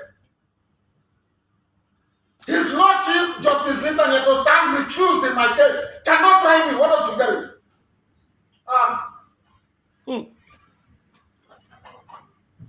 They are just delaying Onyendu. They are playing delay tactics. Exactly. They have no right to delay Onyendu. Exactly. So you can do your mathematics you always do. People without shame. Without shame. Without shame. I have here before me for the benefit of Chief Awomolo because it seems he doesn't know the law. So I will tell him. This is national judicial policy of this country. Please give them a copy each. National judicial policy of Nigeria. National judicial policy. I will tell you what it says. Because you don't know, I will tell you. Talking about memo from the Chief Judge of the High Court. Judicial policy of Nigeria, 1C. I'm reading. Verbatim. Verbatim. In the performance of judicial functions, the judge is subject only to the law and must only consider the law. The rule of law in every common law jurisdiction in the world is that once an order of court is entered, the only way to set it aside is by going on appeal. That's the rule of law. You're a senior advocate, you don't know. I will go to see. A judge must not take or attempt to take orders or instructions of any kind from anyone, including the chief judge, from anybody that may influence his decisions in the performance of judicial function. It means that his lordship, having entered an order of court, a decision between myself and her. Wow. That is it. Mazi Nnamdi Kanu, he dismantled everything about this hopeless set of people. He dismantled them. He dismantled them completely. And then he now came, after he finished this one, and then the useless, shameless Binta Nyako, decided to make it, to say it is adjourned indefinitely. Mazin Nnamdi Kanu now came with this one. However, I came out of courtesy and respect. Binta Nyako said today, for the simple reason that she has no jurisdiction to try me. None whatsoever. I came out of courtesy and respect. She stands recused from my case and cannot try my case. There are things that are happening in this country that a lot of you do not know. It is my duty to make that very, very clear to all of you today. Because the lies are too much. There are things that are happening in this country that you do not know. And he wants to expose Binta Nyako today. While they were still in that court premises, Mazin Nnamdi Kanu is about to release the bombshell. The lies are too much. I sent a petition to NJC. I don't want to talk about it. Justice Binta Nyako is using her position for personal gain. For personal gain. Her son and her husband are facing corruption charges. And they told them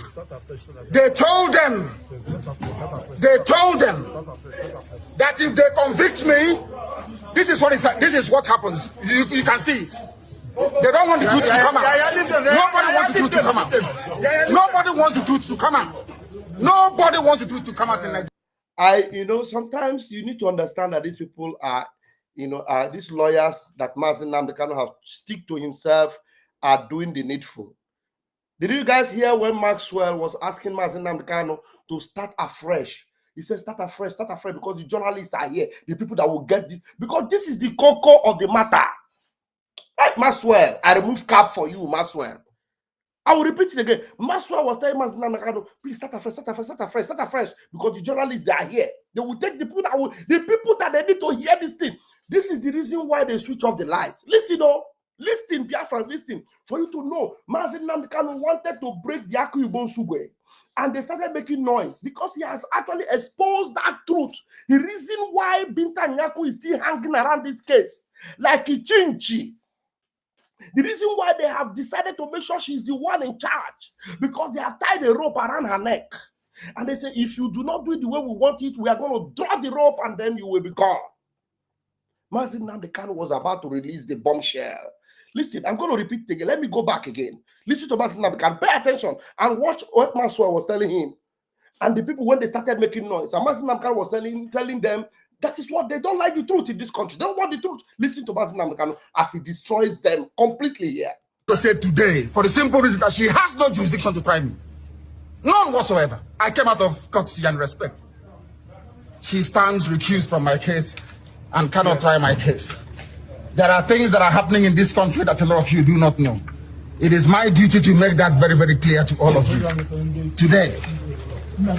Because the lies are too much. The lies are too much. I sent a petition to NJC. I don't want to talk about it. Justice Binta Nyako is using her position for personal gain. For personal gain. Her son and her husband are facing corruption charges. And they told them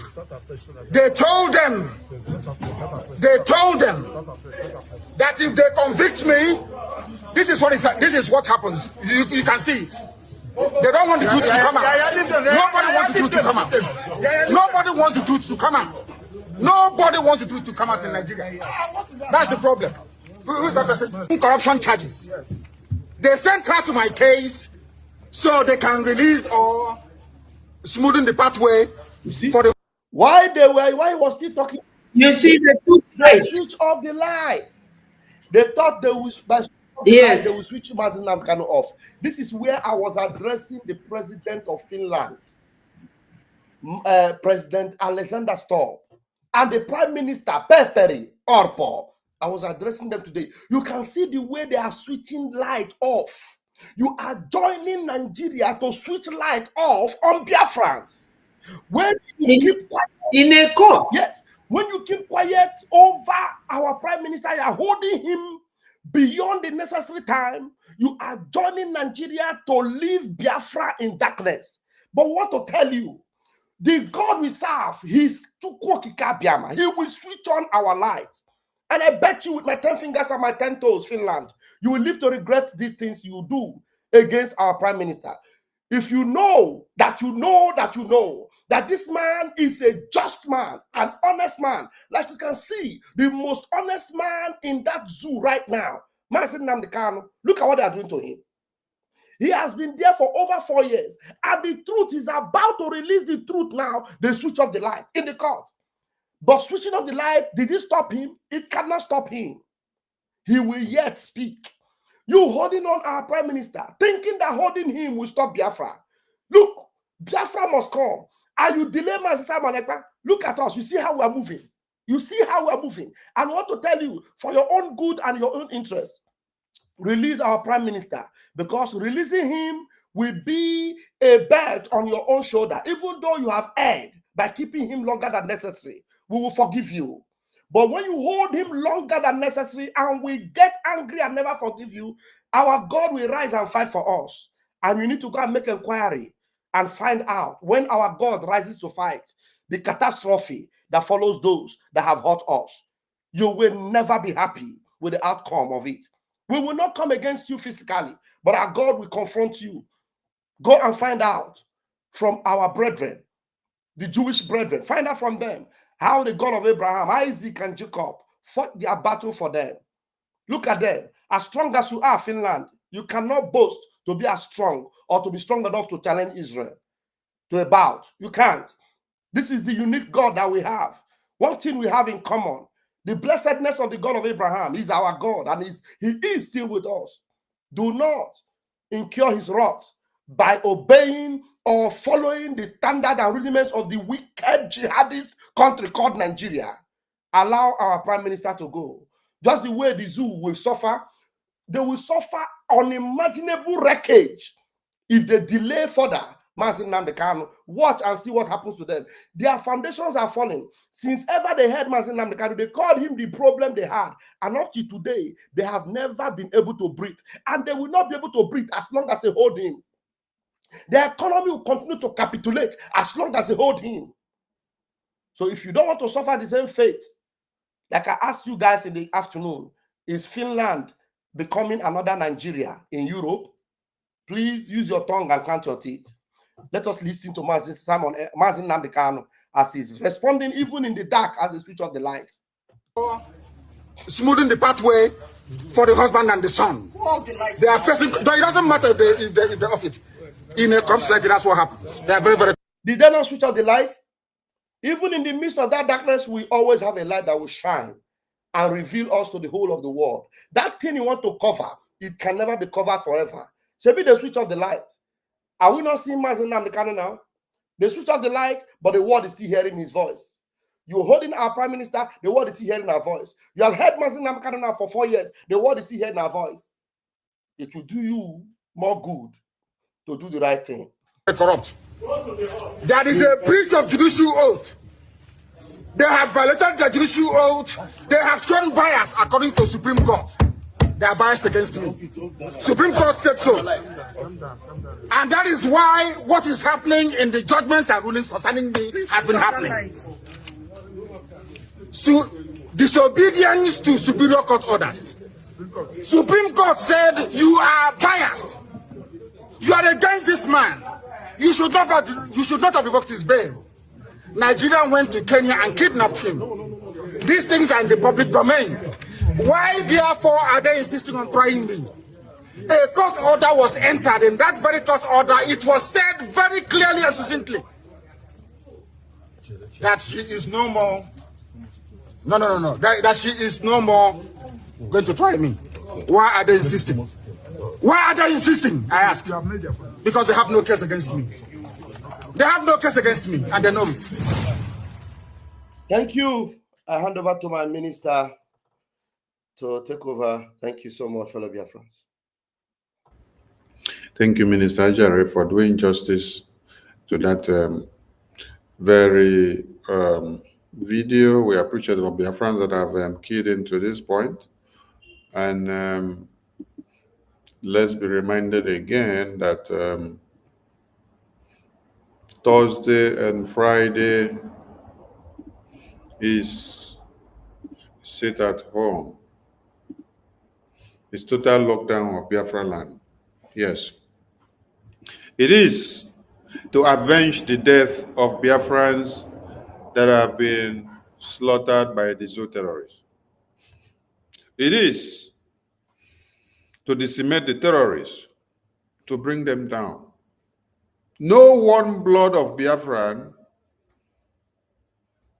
slaughtered, massacred, destroyed will go unrevenged. And we are making it very clear. And this is a point of contact to Finland government. You said our prime minister is inciting Biafrans. You said our prime minister is into money laundering. You say our prime minister is raising funds to support us, according to the allegations that they brought on your table from one Nigerian terrorist government and the likes of those that have claimed to be Biafrans like us, fighting side by side with us, but yet collecting money from Nigerian government. We went into the bushes together to hunt the antelopes. But on getting in there, they turn our legs and our backs and our faces to now be the antelope for them to hunt. Everybody are shouting, Biafra, Biafra, Biafra.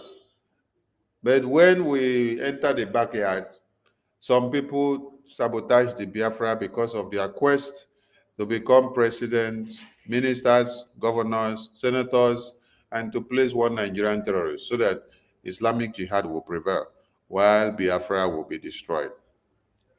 Finland and the entire world. You said our supreme leader that just spoke in the court today and our prime minister is the one that has been declaring total lockdown. You said he's the one that decide everything. You said he's the one that decide that Biafrans will not participate in 2023 election of one Nigeria, which was fraudulent. The reasons why we said we, the Biafran people, do not unanimously want to participate is because of this genocide and massacre that we have seen today. The dangerous and destructive diversities that has existed, which all of you ignored. The Abuja Declaration of 1989, which has paved way for Islamic Jihad to prevail and for everyone to be forcefully Islamized against their will, which the UK government openly addressed the Nigerian government as an Islamic state, thereby putting them on the list officially, not even by proxy, but coming out to tell the entire world that Nigeria is an Islamic state. Whereas we have great percentage of Christians domiciled in the contraption one Nigeria. They were all contrapted together against their will by the same British Empire, who only looks for their own pocket but forbids the interests of the indigenous people. The total lockdown of Biafra land, the United States of Biafra, comes up on the 13th and 14th of this very week, Thursday and Friday. And it is a means of communicating to the international community that it is not about our prime minister. Yes. You said you must take our prime minister out of the convention ground to see if it is all about our prime minister. No. Biafran people made you to understand that it's not about our prime minister. And we still went on to do what? Declare our restoration of independence. The sit at home that you said is our prime minister that used to bring it up. We have reenacted it again. We have reenacted it again unanimously as Biafrans. Because It is a multidimensional approach that we have to use to nail and destroy the terrorists that come to cut the heads of our babies and women and children on a daily basis. On this very flyer, we had to cut it half because on the upper part of this complete flyer, you can see dead bodies of Biafrans that have been slaughtered for the past days and weeks. And Finland is quiet. The international community are quiet. No one is speaking. No one is coming to our rescue. So we now understand that it's not about our prime minister. Our prime minister was just a mouthpiece that we ordained to speak for us and to stand for us. And today, the Biafran people have unanimously again speak in the language the zoo terrorist government will understand. The zoo is in trouble. And this does not just go this way. Let me go down to read the memo that goes in line with this very sit-at-home declaration. Yes. The Biafra Defense Forces and the Biafra de facto government in the homeland, through its governing council, has issued a 2-day lockdown to combat the threats, the terrorists posed by the enemies of Biafra, aiming to arm Biafrans to kill and to slaughter us while the entire community look and sit idly by to watch and see how our babies, women, and children are chopped to pieces. And therefore, Thursday and Friday, 13th and 14th of 2025 of February, there will be a total lockdown across all 40 states of Biafra. This comprises of the whole Akwa Ibom state, the whole Cross River state, the whole Delta, the whole Bayelsa, the whole River state, the whole Enugu, the whole Imo, the whole Anambra, the whole Abia, Ebonyi, and all other states that I have not mentioned. Anywhere you hear that you are a Biafran, you have to observe this sit at home. This sit at home will not just be a sit at home of sitting in the homes and mourning. It is a sit at home where all federal and state secretariats in Biafra land are to shut down operations until further notice. We are not just saying sit at home. No. We say all federal and state secretariats in Biafra land are to shut down operations until further notice. All court of injustices, yes, they are all court of injustices. They are no court of law. They are court of injustices. If they were a court of justice, our supreme leader will not be the one to be speaking for himself. He will not be kidnapped all the way from Kenya and brought to Nigeria, and then somebody is still sitting on top of his injustices and then still speaking grammar, reading what they have written on paper, coming to pronounce against his own will. So all the court of injustices within Biafra land are also expected to cease operations within Biafra territory until further notice.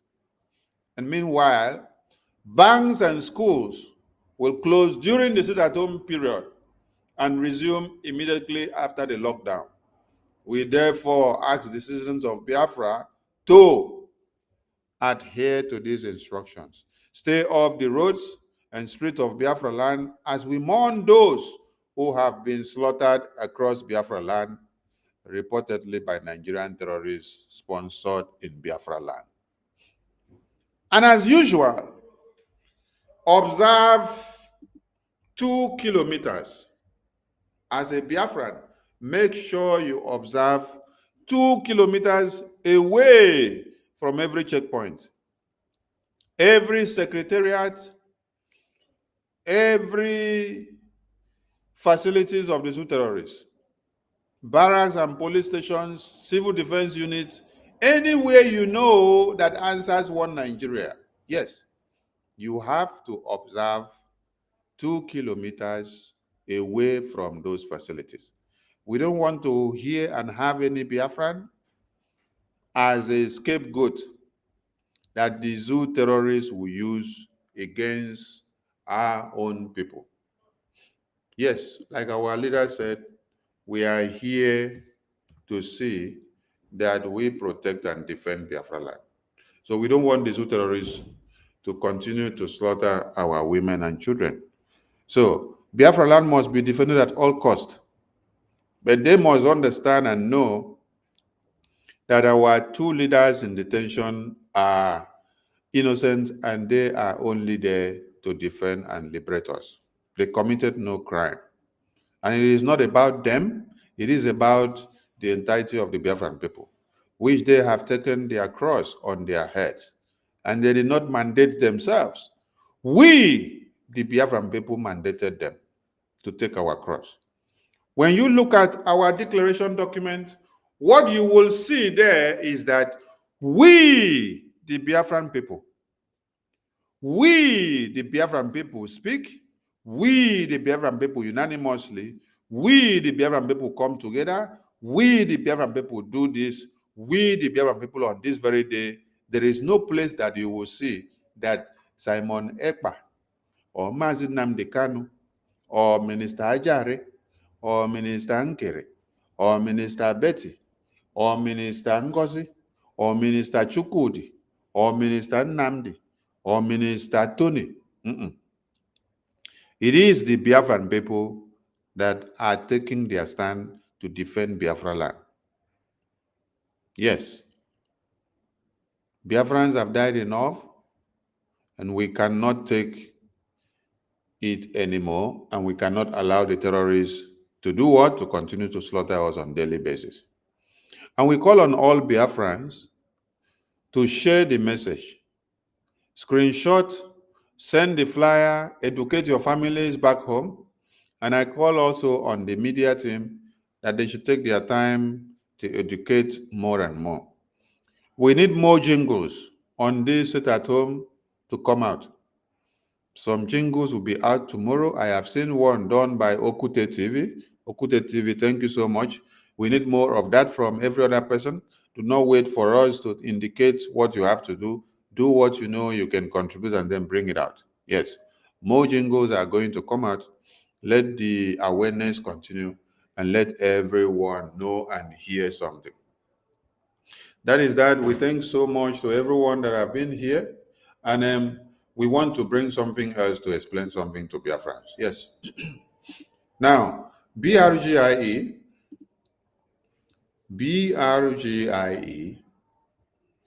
is a government entity.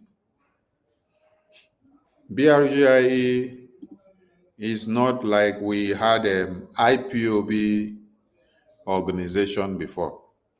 So we want everyone to understand something, because when many things happen, some people don't understand how things are supposed to be, and some of them may not really know what is actually going on, why what is done, and why what is not done, and why things are done differently, and why you expect to see other things that will be coming up.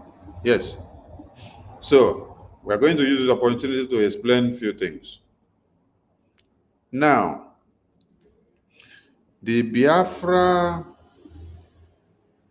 Republic government in exile is not like the IPOB that we had before.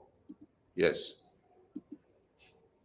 A government or a legal entity that carries the responsibility and the burden of the entire nation has gone beyond a mere organization to a governing body. Now, let us go down to a layman understanding.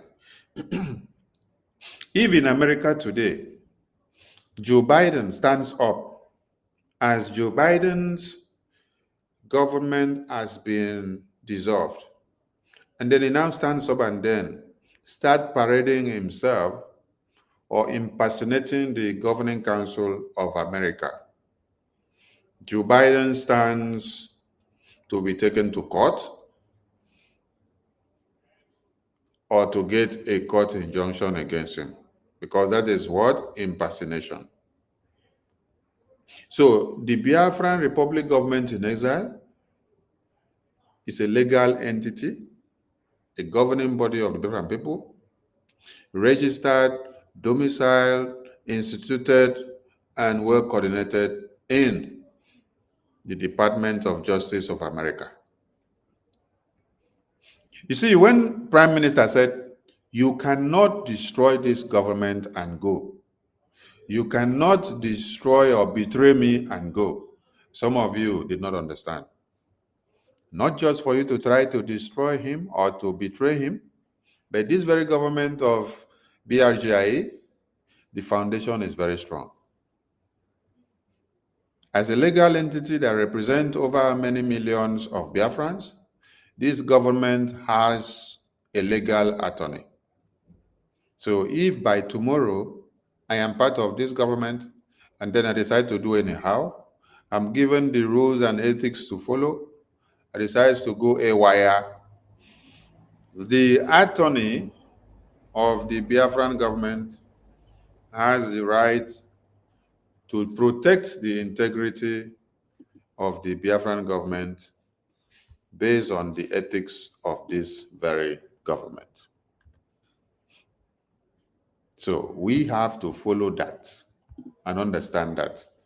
We don't have a case against anybody, but every official that serves the government of Biafra, you need to be guided. You need to understand something. This is not IPOB. IPOB was just a mere organization, but not a legal entity that serves as the governing body that has come this far to the Biafran people. This is a government in exile. A government in exile. A government in exile. When the message came from the attorney of Prime Minister that Madam You Must Bow should desist from using Prime Minister's name, his official letterhead, also writing memo and putting Office of the Prime Minister on behalf of, and then using his seal and stamp, what did she come out to do? She came out and said, the attorney is a miscreant. She's a mad woman. She's a criminal. She called her all manners of names. Then I was asking myself, does she really understand what she's doing? Or is she on drugs? I asked many questions. If you are in America, you should understand what it means to have a legal entity. And then you have an attorney that represents that legal entity. And you happen to have been a member of that legal entity. That means you are subject to every norms of that legal entity. As soon as that entity is registered and recognized by the United States Department of Justice, that means you have decided to bow down to the terms and objectives of that entity. So the day you now go haywire, you are implicating yourself. It was a very simple message. The Prime Minister, through the attorney, has instructed that you scrap the 6th of December list that you brought out and claim to have a new government on your own against the existing BRGIE. And when the Prime Minister has gone through everything that you had done, and then he still sent a message again, I appreciate everything that you have been doing. I want you to go back and continue on the mandate of Biafra. Do you people remember that message? On the mandate of Biafra. On the mandate of Biafra. I have not played that message, but let me play it today so that I will explain something. Because many of you do not understand what is actually happening. On the mandate of Biafra. on the mandate of Biafra. That was the message. On the mandate, on the mandate of Biafra. So I'm going to play it today so that some of you will understand the real message. And I will explain everything to you. Try to concentrate on the mandate. Try to concentrate protecting the mandate. That is what he said specifically to you. We tell you. Okay, to try to specifically protect the mandate. Which mandate? Yes. Which mandate? This no dimension mandate. The account, right? He just mentioned the entity, not account specifically. Just to no dimension mandate to keep it entirely separate from the other things. That is how he put it. Okay, the new dimension mandate. I wanted to know if it's the account or the restoration of the United States of Biafra. I guess he means both because he didn't specify it. He said that you should. He said that you will understand what he means if I just say Monday. Okay.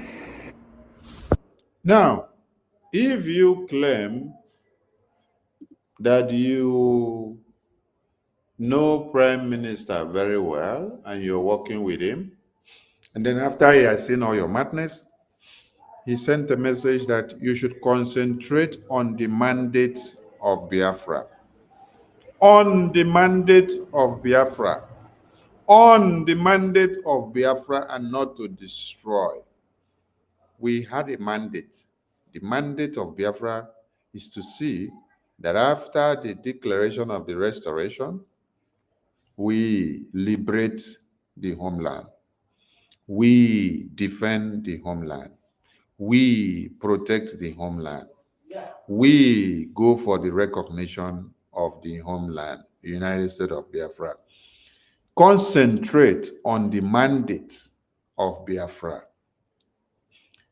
The prime ministers send messages, and whichever messages he sent, you, while talking to the attorney, will record her voice without even letting her know, I am recording your voice.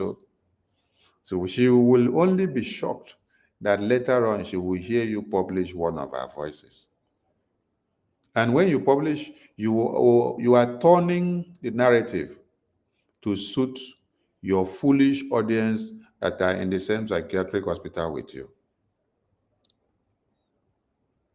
I did not play this audio. I did not create any indulgence for it. And I just left it there.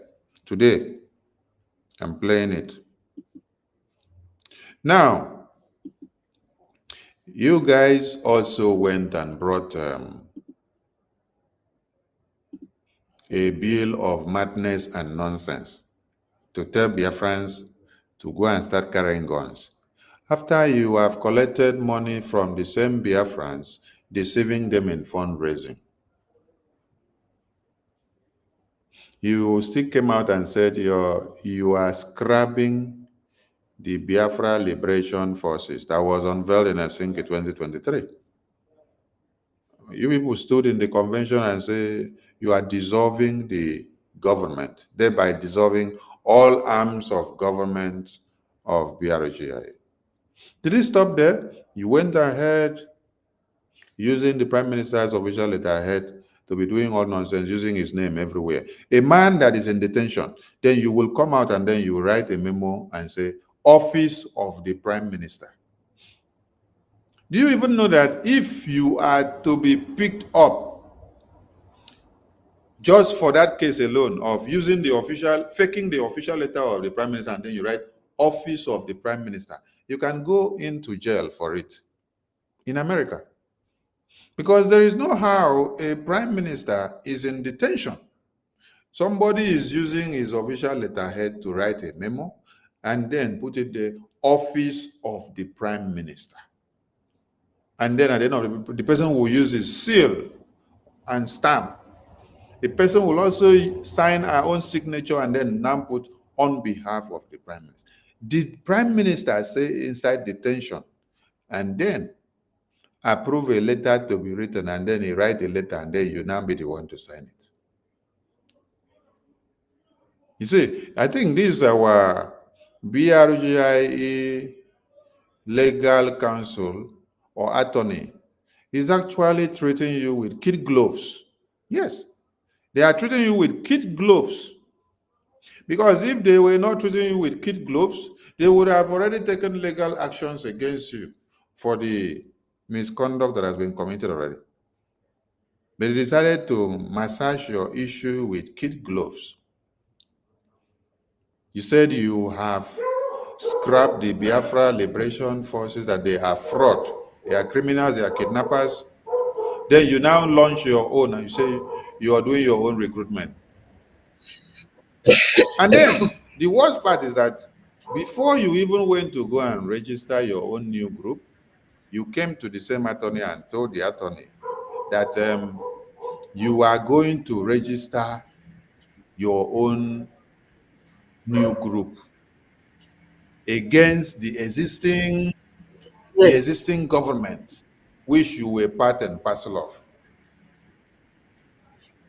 And then the same attorney advised you it will not be well if, except you want to be on your own, then leave this present legal entity. Then you went ahead. And then after then, you have not desist from continuing to make use of every property that has to do with the former government which you had claimed to be part and parcel of. But yet, you are trying to impersonate that very government. Not just the government, every property of that government, starting from the prime minister to the last thing. That's why I said the legal counsel or the attorney of BRGIE is actually treating you with kid gloves. So what I want Biafrans to understand today is that BRGIE is not a mere organization like some of you thought it is, like IPOB. I've seen many of you bringing out memos of injunction that people wrote when Oyendu was in detention, and IPOB members were writing using this lawyer and legal firm and telling them they should not, telling them that they should call prime minister to order he should not use the name of Musa Nnamdi Kanu. This does not apply in what we are doing now. These are two different things. This is a government. This is a government. IPOB was just a mere organization. But this is a government which we had a legal attorney who goes with the legal ethics of where and which we registered this very government. And all of you are aware of the implications. So if a message comes from the prime minister or the legal attorney and says, desist, you refuse, you stand to face the litigations. Yes. Gone are those days. Many of you will come out to the media and spew nonsense and then go away with it. Those times don't pass. Litigations will follow each and every one of you wherever you are. Don't think that it is only in America. It will follow everywhere. Everywhere. I want to ask some of you. Do you think? Yes, I'll give you the mic, Minister Betty. Do you think that Prime Minister will not send the attorney message from detention in Finland to come and tell you guys to stop using his name, that it is causing problem to his case, to stop putting his name on whatever you're doing, that it is implicating him? Do you think that the attorney will just come and form something and tell all of you? Or maybe you thought it is like the propaganda you do on the media, you thought that it was Sonny, because when the memo came, you said it is Sonny and Ajare and Chukwumkere that is behind it. Hey. I saw when another Rama went to go and bring the photo of PM's wife, which IPOB Nigeria had used since 2020 to do propaganda on him. That very day, which this attorney came out to deliver the message, Adarama went and brought that video and that picture. The entire Ngozi's group, they were pushing the photo and the video in the media. I laugh at them. The same way you people push photo and video of our Supreme Leader Mazi Nnamdi Kanu when he was lying down on bed with the wife. The same way you people went and now brought the Prime Minister on. What have you people not done? Anybody that has a way forward for you, you will now go and bring his private life to put inside the media. What does somebody's private life have to do with the Biafra that the person has sacrificed his or her life for you? Very ungrateful and useless set of persons you guys are. Someone is sacrificing for you. You are here digging the graves of the person. And the person, when he now sits back where he is to be looking at the social media, he will be having regret of putting his or her lives on the line for some of you because you have become a disappointment. So the message here is that BRGIE has a legal attorney that oversees and supervises and counsels this very government. And when the client, being the BRGIE, and everything that represents it, is being impersonated and the identity is to be jeopardized and destroyed, that legal counsel and that attorney will have to do their work. If we warn you verbally and we plead you and caution you and you don't want to listen, the next thing that will follow is proper legal litigations.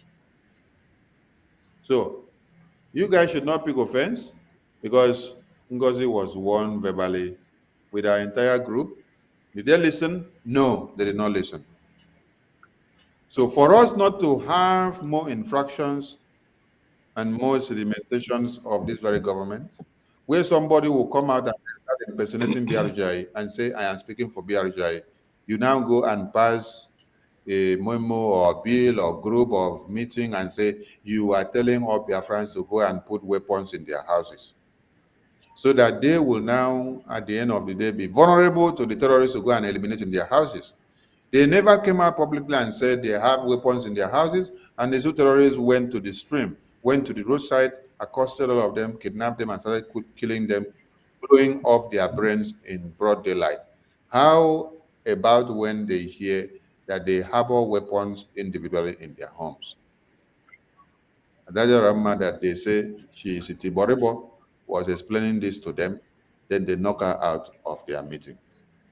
They say they suspend her, they do this and that. And today she's opening up, telling them all the evil that they had planned. The same way that IPOBDOS went to go and form a rally which Onyendu had forbidden in Biafra land, they also went to go and form a rally where they now do campaign and bring banner, and they are showing themselves banner. They are showing themselves banner to do political campaign. As Biafran affair become a situation where some of you go and do political campaign, that you go and print banner, put your faces on the banner to start doing campaign in the homeland. Do you think that this is one Nigerian terrorist settings? That you use political campaign, you pay some people to cajole them into believing that you are the right person for them to listen to? This is nonsense, bunkum, sacrilegious, and very, very sabotaging. And when you look at even the banner they printed, you can see the segregation, the divide and rule tactics that the zoo terrorists have given them. You print a banner which we have 4 faces of this Biafra liberation. The banner that, or anything that goes about this liberation, you will see Ojuku's face, you will see Philip Efion's face, you will see Mazi Nnamdi Kanu's face, you will see Prime Minister's face. I want to ask all of you, in the purported banner of Ngozi that she did a parade in Anambra, did you see Philip Efion's face there? I am asking you a question so that you will understand where and the mandate that was given to these people to come and do. Did any of you see Philip Efion's face on that banner that Ngozi printed, which they used to do political campaign? No, Philip Efion's face was not there. What do you understand from that? I laugh. Let it not come from the mouth of Satan. That is why when you see everything happening now, if all of you do not stand out, the enemies of Biafra will play in the devil's advocate to destroy all that you have sacrificed. But it cannot happen. No. Because Biafrans have died for this freedom for a very long time. And one idiot cannot wake up from the sick bed to come and destroy it overnight for all of us. I call on all Biafrans to remember that Thursday and Friday is the sit at home.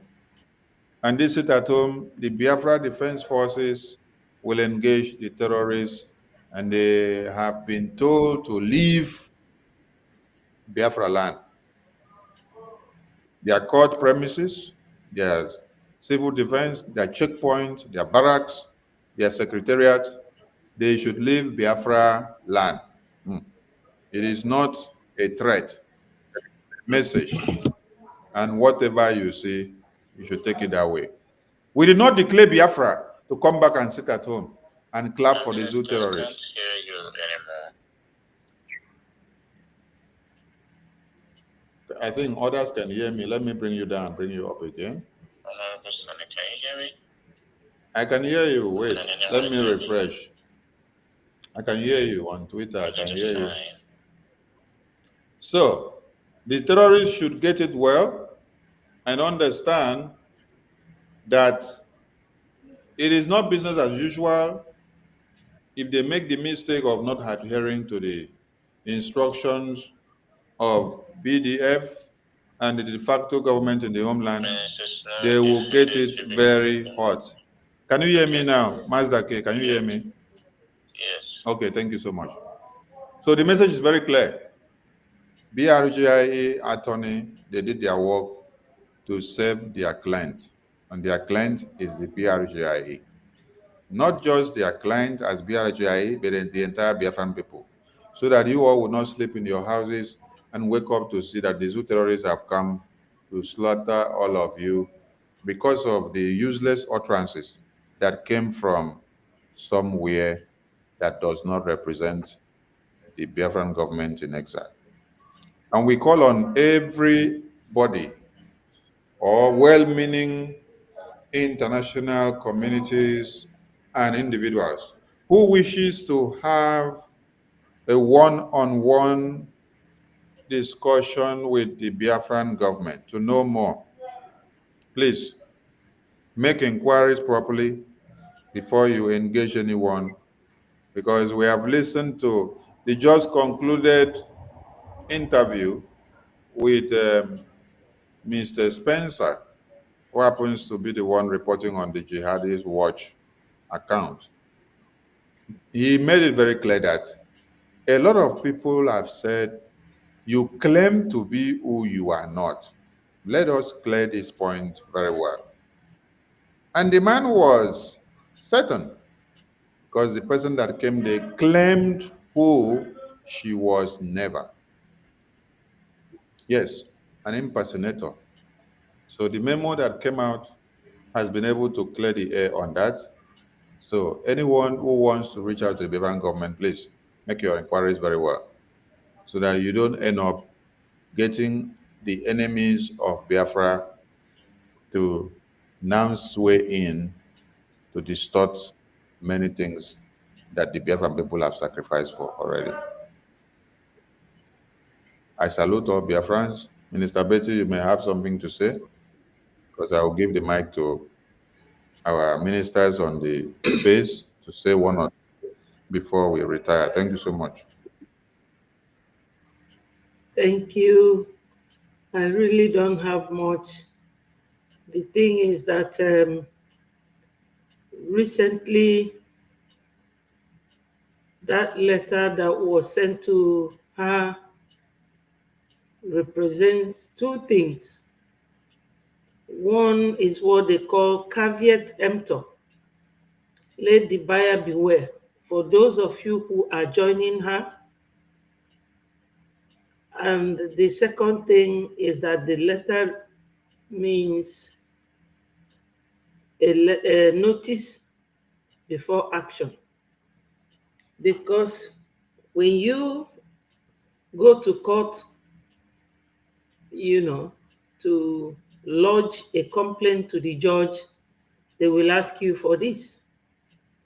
Have you informed the client that you are taking them to court?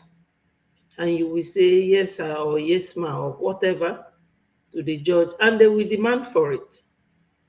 So this notice before action letter to her has flagged off things that she shouldn't do or things that she has already done, and the repetition of it will mean that an injunctive order will be issued against her. So for those of you who are still following her, you have all ignored PM's order and PM's message through his attorney from Finland that they should all fall back to Breji.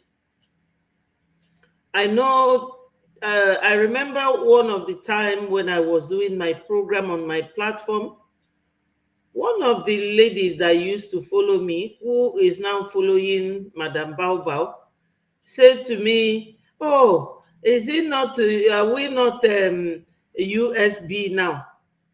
So I said to her, "What do you mean by USB now?" She said, "We are no longer Breji. We are no longer in exile. We are now home."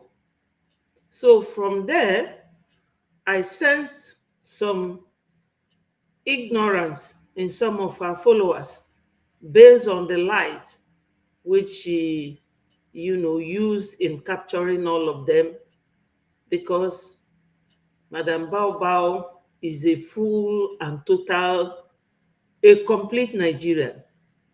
Nigerian in attitude, Nigerian in conduct, Nigerian in behavior.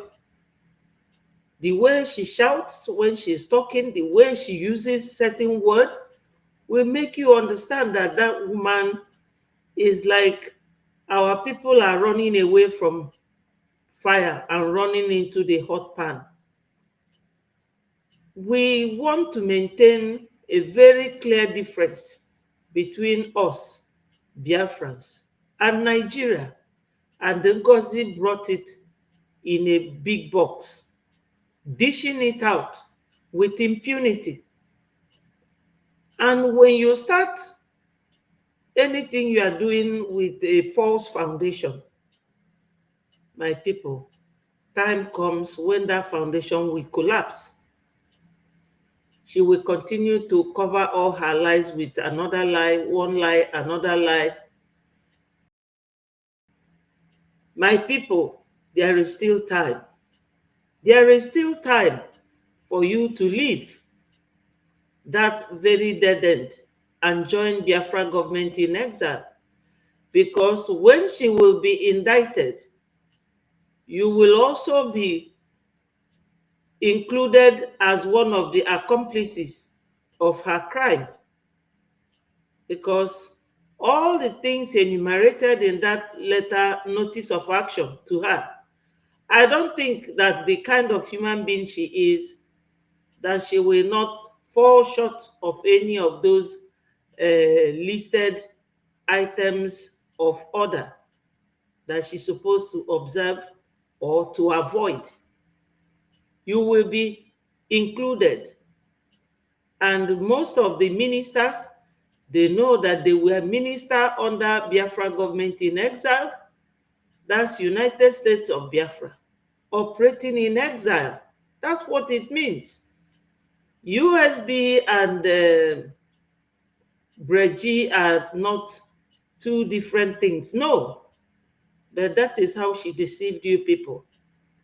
She became a DPM. She was telling that man that interviewed her that she's a doctor, whatever she is, and DPM of Biafra. That's lies. Lying to someone. How does she think that people will now be seeing a newly formed nation to be, living in lie? Starting our fourth step like a newly born child trying to walk with lies. That is not Biafra.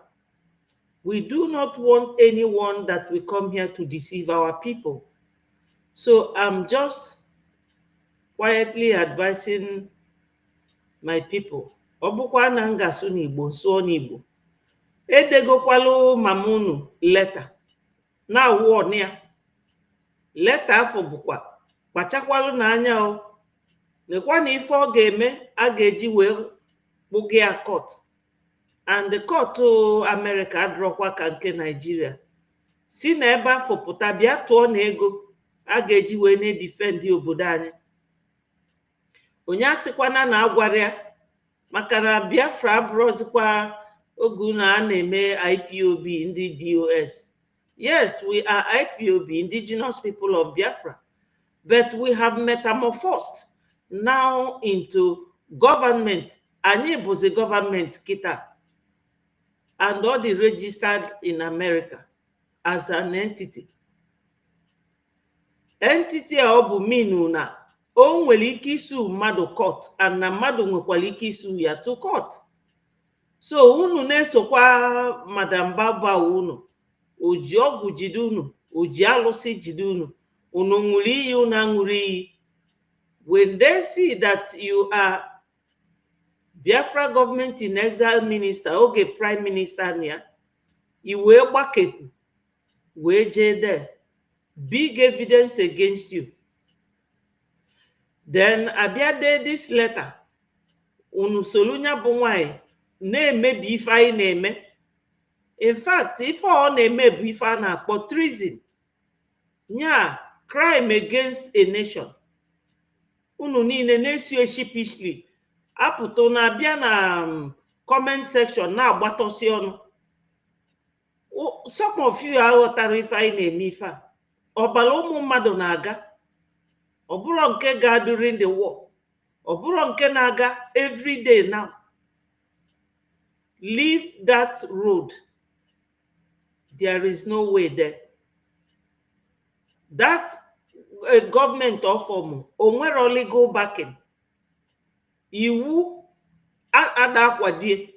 Biafra nwere government, nwee law, anyị na-akpọ charter. Sonyelu ife a na-eme. Na-eno onye ndu today o je court. Lotakwano when onye ndu ji wee jee nya bụ court, and he is still there. Unu elota na onye ndu gwara unu na ya may disappoint unu. So unu is ready now to disappoint onye ndu after all these years, because all template onye ndu ka PM na-follow wee mee ngwa ngwa ngwa wee nye anyị government in exile. Lotano now, this government in exile PM form now. Bifendi zoo achọrọ ka onye ndu mee. They don't want him to do that, but PM did it. Unu bịa na-ekposasị the thing. Onye si na ya bụ doctor, ọ ka bụ ụmụazị. Gwagodo many country n'ụwa nwee 2 cabinet ministers, that's 2 governments. We are just like a newly born child na-amụ ịga ije. Unu chọzi ịgba ọsọ, you will fall. Nwata etoro eto wee chọba ife gburu na ya, ife gburu na ya ga-egbukwa. We have to follow up. When you remember that onye ndu Maazị Nnamdi Kanu no ife anyị na-eme kịta ka o ji wee nọdụ na court, then you follow the right track. Ọ bụrụ ndị bịara iji Biafra wee kpaa ego ma o welu unu na-emelu ndị Fulani ọjị. We don't owe them anything. Ngozi abroad the only woman Biafra nwe. Enwe very educated, intellectual women of substance. Na kwanyelu onwe ugwu. Unu na-afụ Professor Chioma, how she conducts herself. Unu na-afụkwa Professor Irobi, very responsible women. They don't use foul language. Ije na page Ngozi, all her meetings with her people, you can count like the words on a use: criminal, stupid, miscreant. Is that how Biafra is going to come? And all of you sitting there, matured people, you still remain there. So my people, I will leave it here. She has been issued a notice before hearing letter. Or may deny letter now. It's just for those of you. Aga atuni ganaka, bolonu jebe prison. I don't want any one of you to join her. It is too early. It's still early if you leave now and join the right place. Because of Maazị Nnamdi Kanu, because of our PM, because of Umubaye Bugulebu, because of men on ground that has never slept on a mattress on their bed since year 2020. Well, today, you just have to do the right thing. All your nasty comments does not move me. It doesn't move me. What moves me is your seriousness. So, my people, I will leave it here, and I greet all of you that are very, very consistent, because onye ndu gwara know consistency is the key. And this whole thing requires mental toughness. Obi ga-akpọ anyị niile nkụ ka anyị wee mebe nya bụ ife. My people, remember, we are the target. Don't support your enemy to kill your people. Peace, progress, unity, and equity. All hail Biafra. Thank you, my minister. Yes, thank you, Minister Betty. And before I hand over the mic to our ministers on space, if you are seated on the fence and you say, I want to be neutral, I want to stay here on the fence to know what is happening and when something should happen. And when something should happen, you are a failure. And the next bullet that will be flying will pick you up on the fence. So don't be a coward and then come down from the fence. Come down from the fence. I salute all of you. We leave the mic to our ministers on the space. And if you want to join the conversation, please come over to the space. I greet all of you. They will from here.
um court hearing today, and we saw how it went. The zoo did what they know how to do best.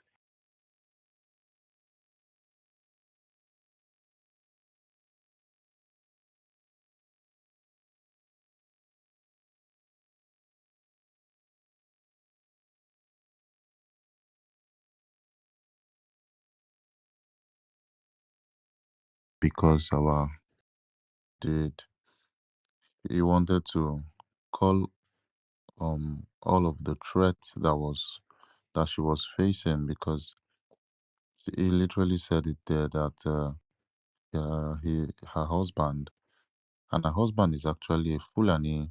I think he's a Muslim man. He's an Islamist. So he was lured by the Nigerian government, and they had him caught up in the middle.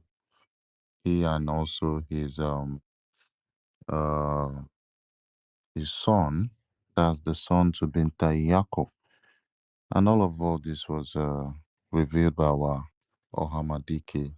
It was so shocking because even till now, those Nigerian agents, both the ones that are uh, keeping him in the dungeon, they are asking themselves, how did he get this information? How is this man, even when he's being kept away from, you know, everybody, he still gets information. It's shocking to them. This is one of the things that are giving them shaking ears, and they had to switch off the light the way they did for the last Lekki protest, because what they used to orchestrate the plan at Lekki was switching off the light also manually. There was light everywhere around the vicinity because that was a major, um, walking, a major road for the public. You understand? So, yeah, they switched off the lights there, and the same thing they did inside a courtroom where power shouldn't lack. Imagine there shouldn't be any sort of power outage when you're having a very serious court hearing that you know a very important and serious one. But all the Nigerian government and their court people knew best to do was to switch off the light, scatter everything like they do in normal elections, looking for a way to just be violent about it. But I was so happy that our Hamadike handled it there. I saw how furious and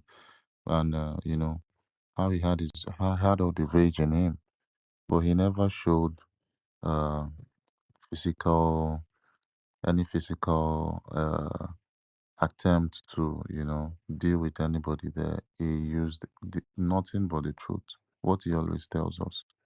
He said he's going to fight the zoo with nothing but the truth. And we see all that happened today at the court hearing. Our our Hamadike is still strong there and holding it tight for us. I just want us to still hold this strength, no matter what's going on. We should be strong, okay, Biafrans. And I'm just going to pass the mic to the speakers we have here. Chibuike, are you there?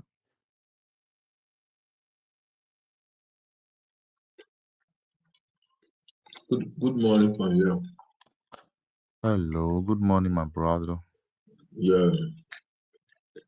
So, hmm, sorry, something is still in my mouth. Now, wow. Okay. Um. Good morning, honorable morning, afternoon, evening. I greet you, our information minister, and Mazi Dike. I greet you. I greet everyone here. The thing that brought me here is about the sit at home, the Thursday and Friday sit at home. So thank God that the awareness is now spreading small, small. But I don't know how it has reached the homeland. So because our people have been crying too much that our liberation army is keeping quiet, inactive. So now they have decided to do their job. It's now left for we Biafrans to give them the playing ground, to sit at home, so that will help them to flush out this terrorism on our land. So concerning our leader Mazinamde in the court, it's the same old story we have been hearing for all the time. We know them. We already know the reaction of Nigerians and their courts, how they react. They can't bear the truth. When they see the truth, he wanted to say a lot of things. They went off the light to dim the distance. But at the end of the day, the information is out. It is we, Biafran, that is going to release Mazi Nnamdi Kanu, not any court. It is the action that will take, and this action is starting from Thursday, Friday. Yes, it is the sit at home will sit down and the Biafran Liberation Army will start their work. That is what will make these people to start shaking their body. What will make the international world to start looking upon us. It is the action in homeland. So every Biafrans that have their media to preach this thing about the sit at home, to spread this awareness of Biafrans. For those of us who are still standing on the fence, waiting for something to happen before you click on, okay, I don't know. People like, although I will not mention his name, I went to his YouTube space today and I talked to him about this sit at home that he said you love the Biafran Liberation Army and you are not broadcasting anything about them. He said, oh, you just hearing it now. I said, okay, that is good. So for him, he said he will do that. So I'm encouraging all Biafrans to sit at home because that is where the weapon, the liberation is in homeland. So let me wait for now. Maybe I'll come back again. Mass Decay, I'll come back.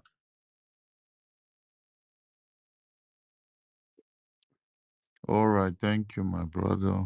Let's move straight up to Biafra. Biafra is a spirit. Are you there, Mazi?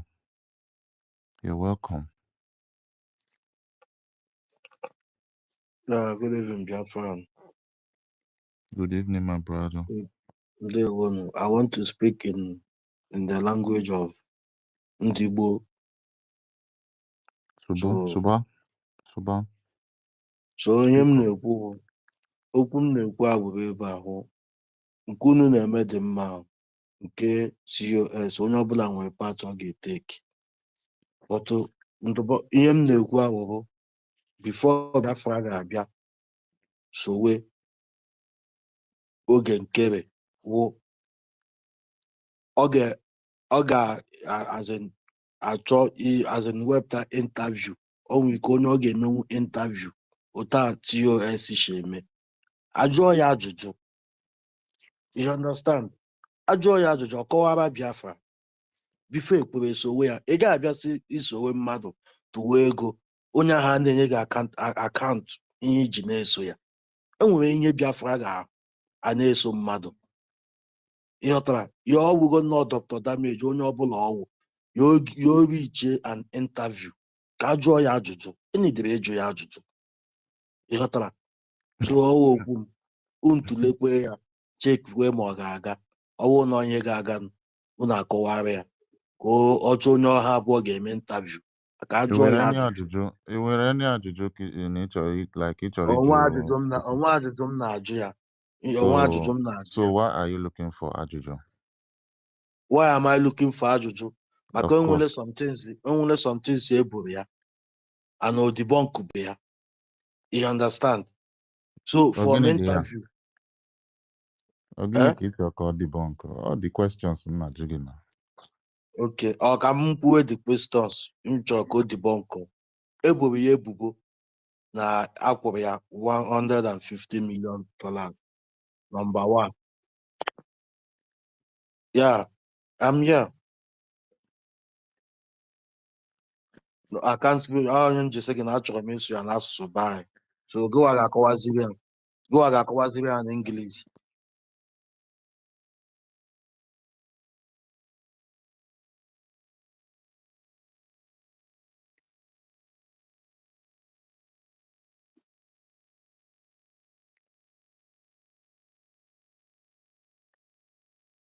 But No, everything that is happening, people they are killing is in Biafra or in the Igbo. N'ala Igbo ka ọnwụ na-akarị ka ọ karịrị karịa ebe n'ala Igbo ka ọ karịrị. So onye m ji sị gị na achọrọ m isi a na-asụ ndị gboo. Biafra is not only Igbo and this bro. Yeah.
No.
Thank you, my minister.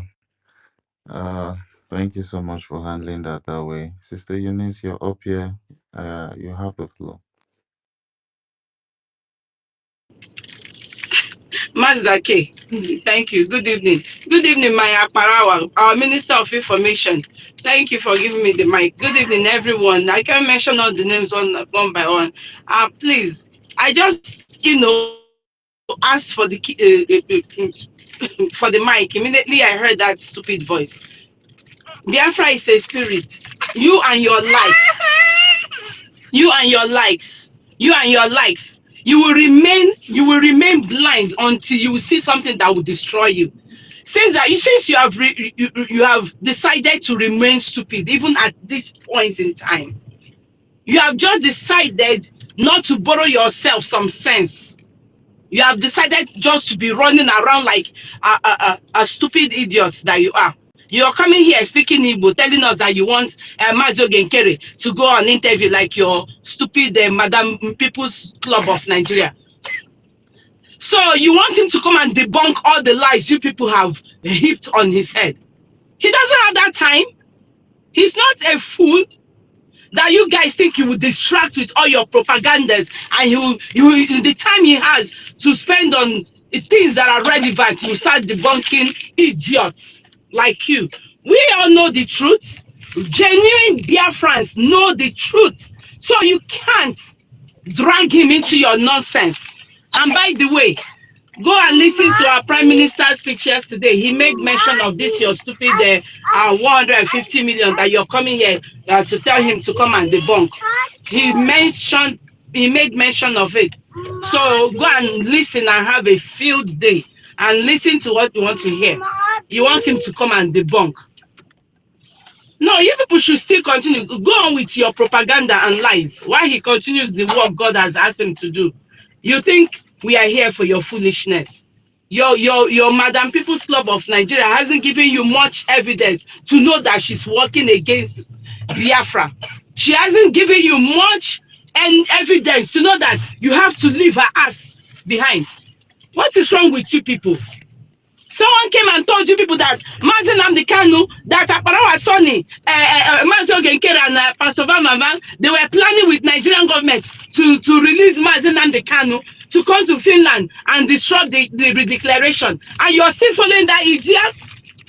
Someone told you that they plan to bring Finnish police to come and scatter the convention, and you're still following her. Hey, stop. Mama, stop. Like seriously, you people need to borrow yourself some sense. Now she came out yesterday. Your Adaji Oranjo came ahead of time to tell Biafrans that she is planning a fake parade with her fake governors and some fake people to come and do some parade shenanigans. Then your madam quickly went and they uploaded the one stupid video. Imagine. Look at the governors of your madam. Did you see her? Did you see your governors? Hungry men. I don't know where Ngozi went and took those men from. And she's raising money for humanitarian, sending to Palestine and stuff. Didn't she see those men that she gathered there, that they are hungry? She should take that money that you people are contributing to her. She said your money is for humanitarian. Let her go and feed those stupid looking and idiotic fools that have decided to remain foolish even at their old age. Imagine the disgrace of a century. Lunatics everywhere. This woman came and told you that our prime minister's wife, our attorney, is a stupid idiot, and you're still following her, clapping for her. How dare she? And now you're coming to tell us that Ogenkere need to come and debunk lies. God punish you there. If you don't give yourself some sense, we will help you receive sense. My minister, I'm so sorry I have to speak in this way, but if you're listening to my voice and you're still following God's Orabueze, God will punish you. God will punish your generation. This woman has come to defund us. She has come to destroy our military who has been fighting for us, and you're here coming to talk about defending a lie. How many lies haven't you people told on our APM? Ugo 247 came with the lie of 150 million naira for uniform. They came out and debunked that. You people will not listen to the debunk. All you will be doing is come and debunk. But when they debunk, you will not hear it. He came back again with $5 million, crypto, whatever. And you people came with that lie. You sold it. It didn't work for you. You went back to 150 million. What the hell is wrong with you people? Can't you people rest? I'm sorry, I have to use my mic here. Thank you, Sister Eunice. Thank you so much for your submission. You see, people, I had to leave him, let him speak for just a little bit of time because I wanted to see where he was going to land. He's saying, he was saying some things about our APM going to do interviews. This woman called Oraboseriki, the interview she did with Robert Spencer, that particular interview was to distract Biafrans from the goal. What what are we looking for? We're looking to get recognition and also to strengthen our defense. Everything about our liberation is what we are upon right now as we speak. She went on a podcast to go talk about Christians. I won't say it's an important topic, but we need to look at what is really, really important. Primary issues. And this woman went out there to talk about something else, something that is not even pertaining to what we are doing. Just although she's trying to play smart. She's trying to play smart, if we understand. But these people, they don't even see what is going on. They don't read in between the lines. They don't read in between the lines at all. With everything that this woman has been doing till date, maybe it's because the doctor is behind before her name. The fake doctor she literally went to attach before her name. That's what's worrying them. People like this guy that carries on all about all over X. Because of doctor, that is why they are following this woman. It's just so funny, man. It's so funny. The way a grown man wouldn't be able to think with himself. I wonder how these people make decisions on their own. Because someone that follows this way, you know, follow. If this woman says, open this gate, what you're going to see there is heaven. While it's hell that is there, they are. I'm telling you that every one of them would even go enter that place that this she call heaven on closed eyes without even asking questions. You're telling our acting prime minister to answer questions when you yourself can't ask your madam questions. Like it's just somehow. I was telling him to point out what he's having problems with. He couldn't even mention one. He said he doesn't have a question to ask him. There are some people that are confused in high places. Their confusion, they be like person will drink, literally. So, uh, moving forward, Mazake, yeah. sorry to interrupt you again. That's a Biafra is a spirit. If you're listening to me, Adadzi Olanjo had she gave herself some sense. She came out and asked your madam questions about our men. Just that video alone, she was threatened. They asked her to take the video down. If Adadzi Olanjo wasn't saying the truth, would they ask her to take the video down? Why didn't you ask your madam? This thing that Joranjo just said, it made some sense. Can you elaborate more? No, you idiots will not ask her. But you're asking Ogekere to come and answer questions. Adajo Oranjo came and told you people that your defense minister, your stupid defense minister, Solomon Nkwocha, is Sabo, and you're not even asking questions towards that. What you're here is to ask us to tell Mazi Ogekere to come and debunk your stupid lies. For real, for real. This woman, I don't know if they listen to what this Adati Oranjo was saying in the past few days. After revealing to them about this, they couldn't even ask. At least the least thing you can do as a human being that breathes oxygen into his lungs and calls himself a Biafran is to ask questions. There is no prize in asking a question. Out of everything you heard that this woman challenged Solomon to come on a live program, and she herself will be there to throw questions that if they born him where he should come. And till date, you've not seen this man. You should ask yourself some questions as a supporter of Madam Baba. You should throw some questions to yourself. She talked about palliate. This parade that just happened now is some sort of that same palliate that Adadi Oranjo was talking about, but she was hitting hard on recruitment. This is just carrying of banner that they've designed with their imaginary USB. You understand? Because to them, their Biafra doesn't have a rising sun. It doesn't have pictures of our ex, you know, heroes. He does not have. They don't have anything. You cannot ask questions.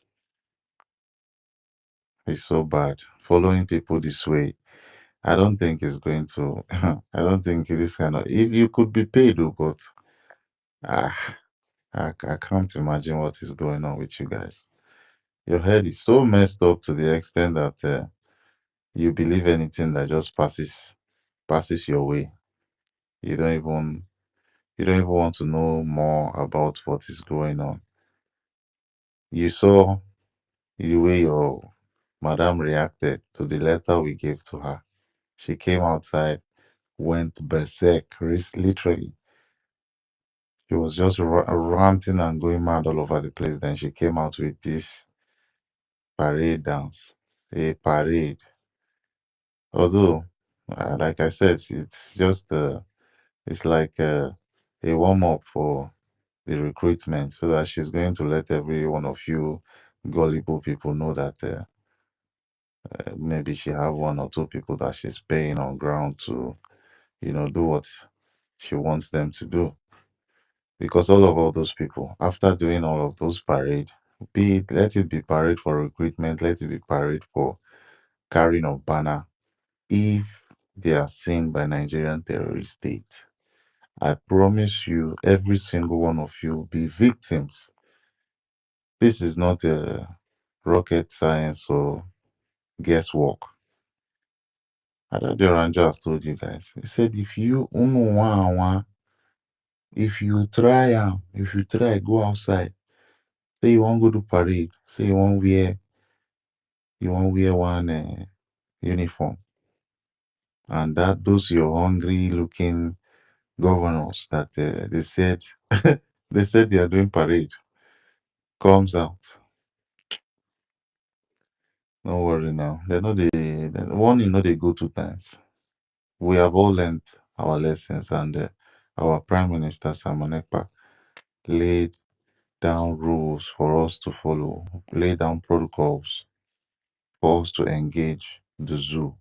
Literally, he knows that when it involves people in homeland, you should never ever reveal your identity online, be it your number, be it your face, be it your state, or be it your bank number. Any of them, these are vulnerable parts of your personal life that could be used. The zoo has a database, but that database is used to enhance criminality. It is used to enhance terrorism. You understand? There are terrorists in the bush that make calls every day, that send text messages every day, but they are never traced. But when it comes to you, you don't even need to carry a weapon. All you need to do is just be a Biafra, and you'll be gunned down without even being detained, without being taken to you know uh, a police station or something, without nothing. They just need to shoot you from the back or tie you on the ground and just blow off your head, just for you to identify as a Biafra. When there are other terrorists that are in the bushes, that are on the road doing terrorism, raping, kidnapping, jumping, stealing, everything as regards criminality. They can't trace every single one of them. But you, as a Biafra, you are not even going to put your hand into um, any terrorism, stuff before you'll be brought down literally. So this is all what you are fighting, my people. People like Biafra, I hope you're listening on the listener section or you're with your second account because all these things are important things you should ask. If you don't understand English, then that's your problem. You get it? Then that's your problem. Oh. I'm not going to help you translate to our mother tongue. I see Chukuma is on the speaker. You have something to say? Unmute yourself quickly. Yeah, I greet you all. Information Minister, they say you are the Okokunde. I greet you. Sister Eunice, I greet you all. I greet everybody. Somewhere, pick up the mic. Come up and come and charge this place up somewhere. Anyway, I greet you, Mazda. I greet each and every one of you. Um, you know, there's no smoke without a fire. Everything that happens under the sun happens for a reason. Um, this action movie that is playing, eventually this action movie is going to land us in a place whereby those people who are trying to cover the story of Biafra, they will not be able to cover it. Just as that day when our APM was invited for that for the Trump inauguration, and the zoo journalist, when he did not know the spirit that pushed him to go and ask our APM a question, and eventually he heard the word Biafra and he started hiding and trying to censor it. That's where we are going. I think the zoo said that they are not going to hear word. No problem. They should continue.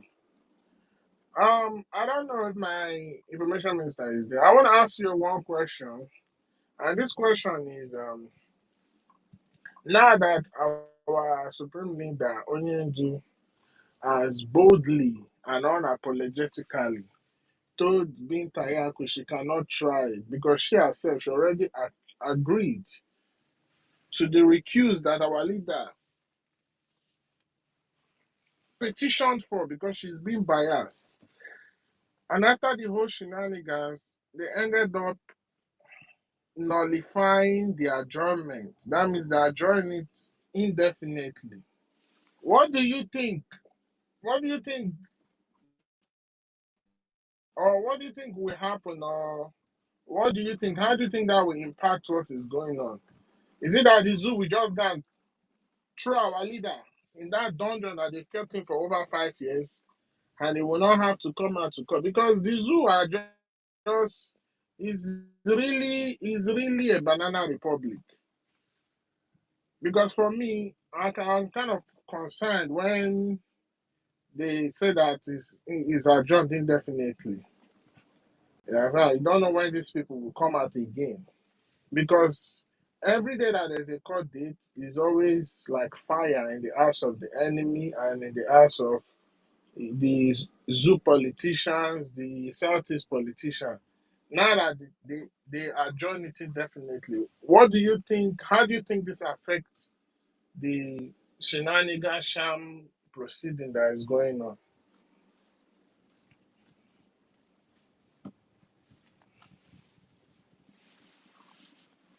Information Minister, are you there? Are you asking a question? Yes, I asked a question. You said what? What was the question again?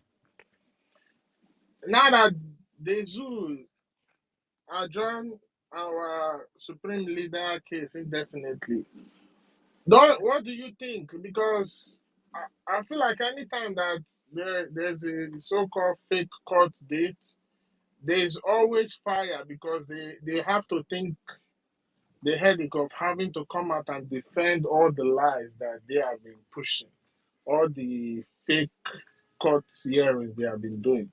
But now, because of Binta Yaku, which she already agreed to initially that she cannot try this case because of being biased and every other thing. But today, after our leader challenged them, they suspended the hearing. They adjourned it indefinitely. Indefinitely means we don't know when they are going to have a date. So I'm just asking. I'm just asking for asking sake. Our information minister, if he has anything to say about that. Mazi Sonny, are you anywhere around your device?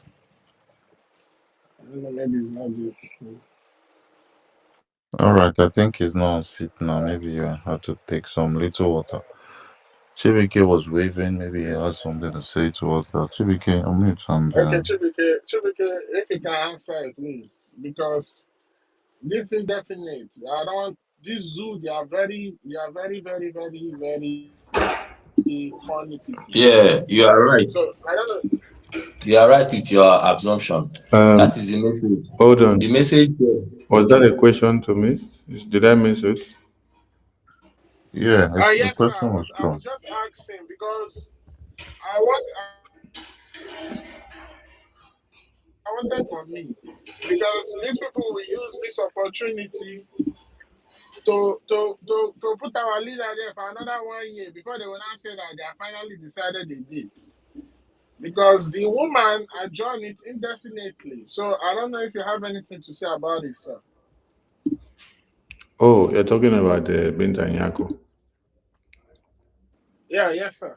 Ah, first and foremost, you should know that according to what Oyendo explained, that the woman was recused from his case.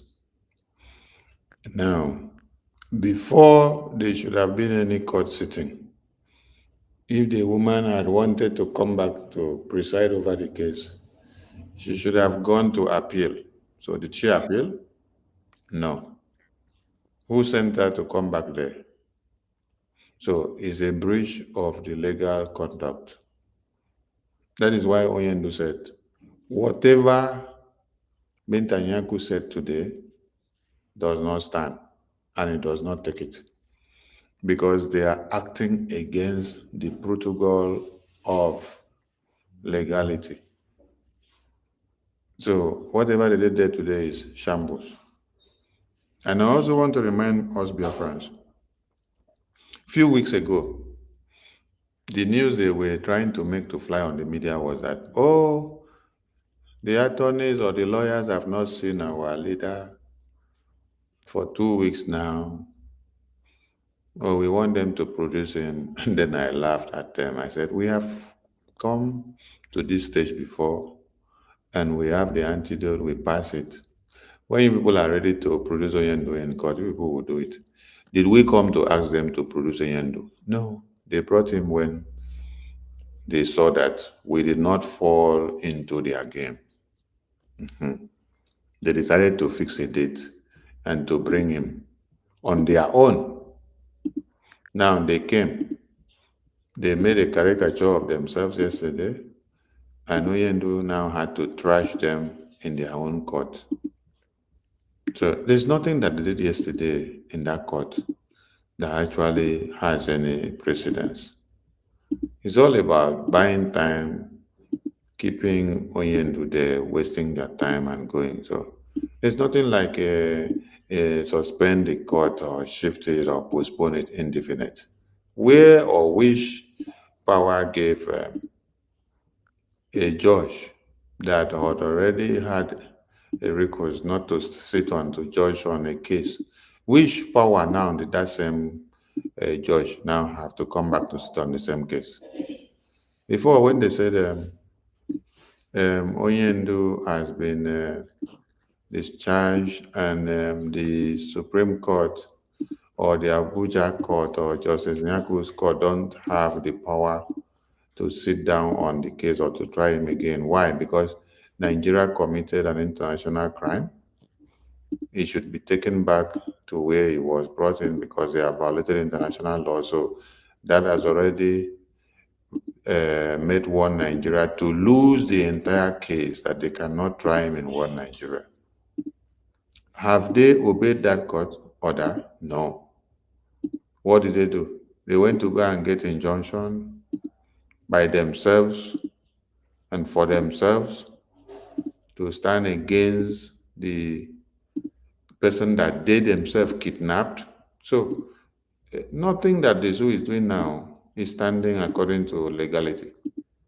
They are just trying to play the last part of the dice to see if they can hold the ground, to see what the declaration of the restoration of independent state of Biafra will come to be. That is the fear that is evolving around these people. It's nothing to offer. So Biafran people are not supposed to be afraid or confused or perturbed at this time. Just be doing one Nigeria. Nto, nto. That is what we need to be doing, one Nigeria at this time. Yeah, thank you, sir. Because I guess I just want us to understand that to know that it doesn't matter what they try to do. Because first of all, the foundation of this shenanigan case that they are trying to try is based on illegality, and you cannot try legality on illegality. So from the onset, everything is null and void. So, but I'm glad this whole thing is happening because we never expected Mazi Nnamdi Kanu to get justice in the zoo court. And I just want to draw the minds of Biafrans to something because everything there has always been antecedents or there have been one evidence of the other to tell you all Biafrans the need why you need to rise up and do the needful. If you look at the reason why our supreme leader is still standing strong, aside from the fact that he is so resolute, but also the fact that the zoo can never harm him or hurt him or touch him, is because of what our PM, Obatobi, no, let me not use that word Abato because all these people are bastardized that word. Prime Minister Ekpa Simon Njoku did with autopilot that transitioned into Bridgie until we did the first convention because we were giving the zoo blows in our corner because they thought that it was going to end with autopilot. It transitioned into Briggy. From Briggy, we had a convention to adopt our charter and to start the exercise for the self-referendum. We did all these things all the way to the declaration. Biafra was declared. So the fact that the zoo understood that not only are we doing things in accordance with international law, but they understand that there is a government that we speak on behalf of our leader if they try anything stupid. And now it has now fallen on the prime minister. You can see what the zoo have done, have used Bianca Sabo to do with this chief of stupidity, that crackhead looking woman, because she was sabotaging from inside and Bianca Sabo was sabotaging from the outside. So you have seen what is going on. The only way that whatever they are planning is, even if I thought it's going to succeed, is if we as Biafran don't rise up and do the needful. Remember, our Prime Minister said, they are not after him, they are after you. Our PM is a person of high caliber and high integrity in the Finnish society. He can decide to go back to living his normal life. He can never go hungry. He can never lose his status because he's somebody that is very influential. But him standing there, speaking on behalf of the Biafran people, representing the Biafran people, of course, with the mandate of the Biafran people, not the fake one that this woman woke up one morning and decided she has become one useless deputy PM. So because of he is standing there and doing all the things he's doing, you can see there was no attack on our people. The zoo were scared to even do anything. The killings was reduced. before they even attack, they will think twice because they know that indeed there is a leader not only standing on behalf of the Biafran people, but also telling the zoo that you cannot do anything to Mazi Nnamdi Kanu. If you try it, you will get it the hard way. Now they took him away.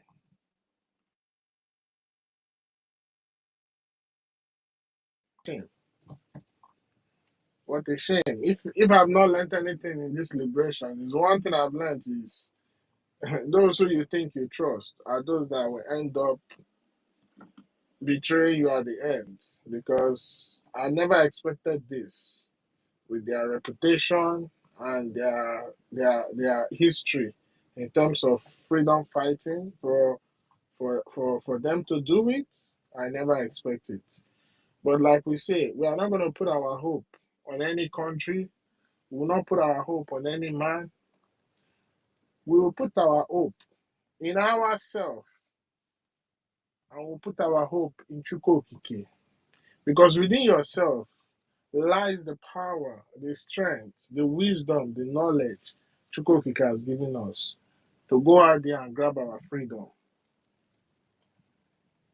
So now is the time for us to rise up as a people and make sure that the thing that will continue to give the zoo, United Kingdom, European Union, and their allies sleepless nights, we will make sure we rise up to do that thing. And which is by doing what? Making sure that our defense is very, very solid. It all boils down to the defense. Trust me, if we show these people the resoluteness, or we are backing our defense, they are very resolute. If we show these people that we are funding our defense very strongly, you will see all those who were our enemies, they will start to turn around. Because one thing you gotta understand, what governs the politics of this world is all about interest. There's no permanent enemy, no permanent friend. All they have is permanent interest. So if we can show to these evil people or these evil associations, because as far as I'm concerned, they are all evil. Because they don't care if how many lives are being wasted, they don't care how many people are being killed, they don't care how we are suffering, or whether they Islamize you, they don't care. All they care is about what they are looking for in your land. But if we as a people,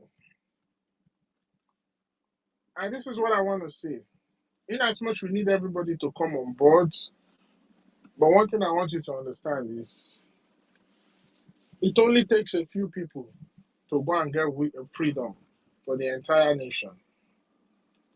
In the days of Mandela, how many of them? Even though itself along the line they created a parallel government, just as the zoo have used this crackhead of a woman to do.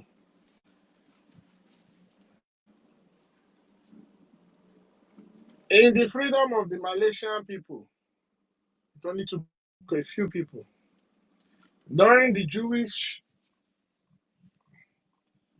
liberation movement, it took a few people. Everybody will not buy into the idea of freedom. But you that have already bought into the idea, you don't have to wait. We have to rise up and do the needful.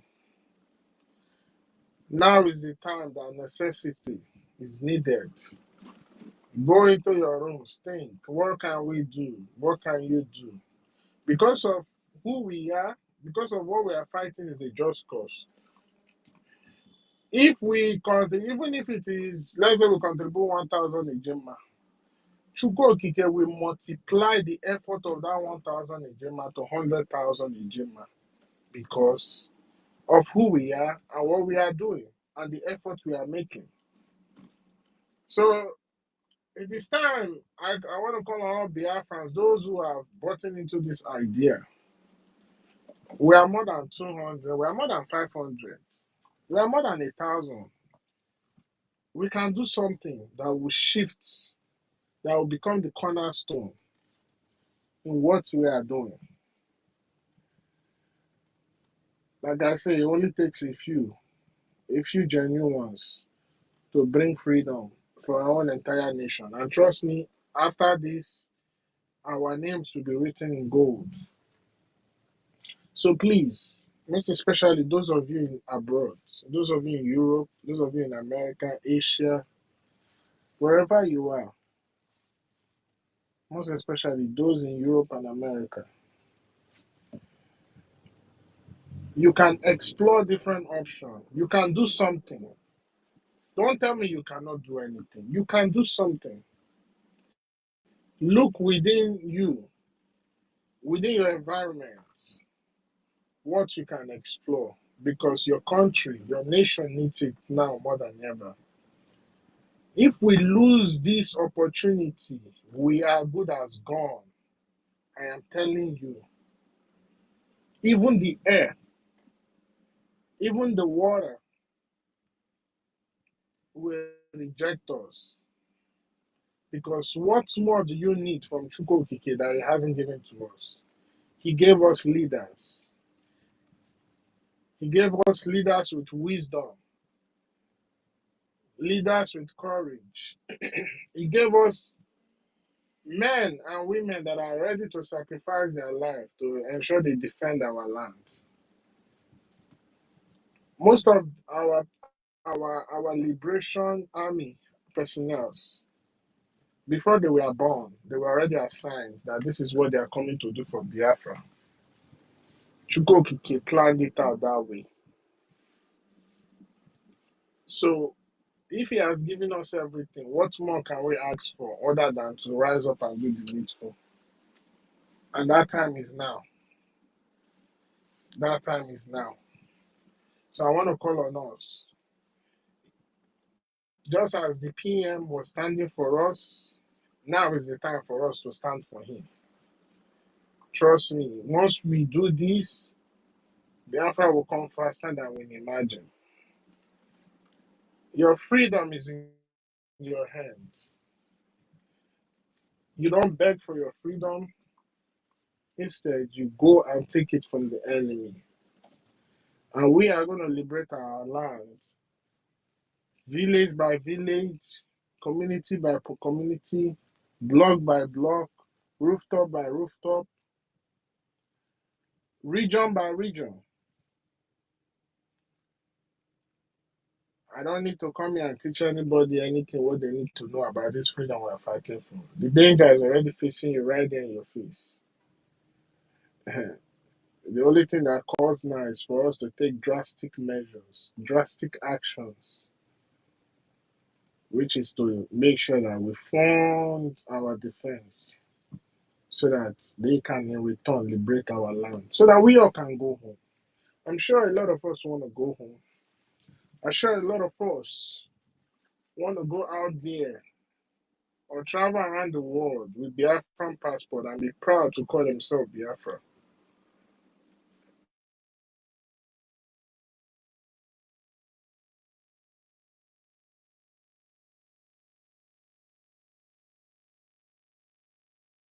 Try to cover it.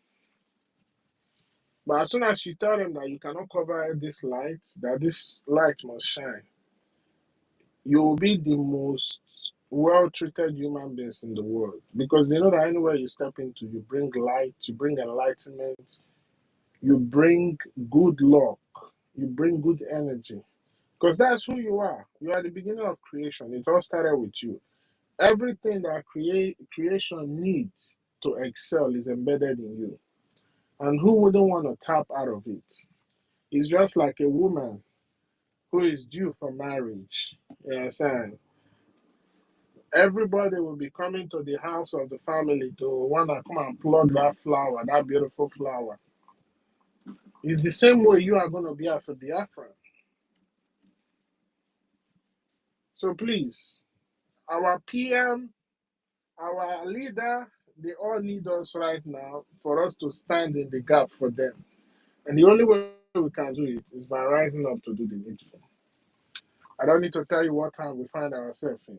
You all know what time it is. It is Biafra o'clock, and it is Biafran liberation o'clock. So please, and please, and please, let us come together and get this job done. You can shout all you want to shout. You can scream all you want to scream. Nobody is coming to help us. Not even United Nations, not even UNICEF, or not even UN Peace. This thing. No, no, they know nobody's coming to help us. Only you will help yourself. Until you show the world that you are ready to die for your freedom, they will not respect you. That is the kind of world we find ourselves in today. Everything we see today, the courage of our supreme leader should be it should be another stepping stone for us to do the needful. I'm just gonna leave it here. I thank my information minister. I thank you, the host. I thank each and every one of you that come here on space. You understand? To make sure we continue to propagate this beautiful gospel of Biafra. Trust me, we're not gonna stop. We cannot stop, and we will never stop until we get to the finish line, which is the blessed land of the sovereign and non-negotiable state of Biafra. Thank you. I yield my mic. Thank you, Mazi. Chukwumazi. Um, thank you so much for your contribution. Who is this Ayoli? Are you a Biafra?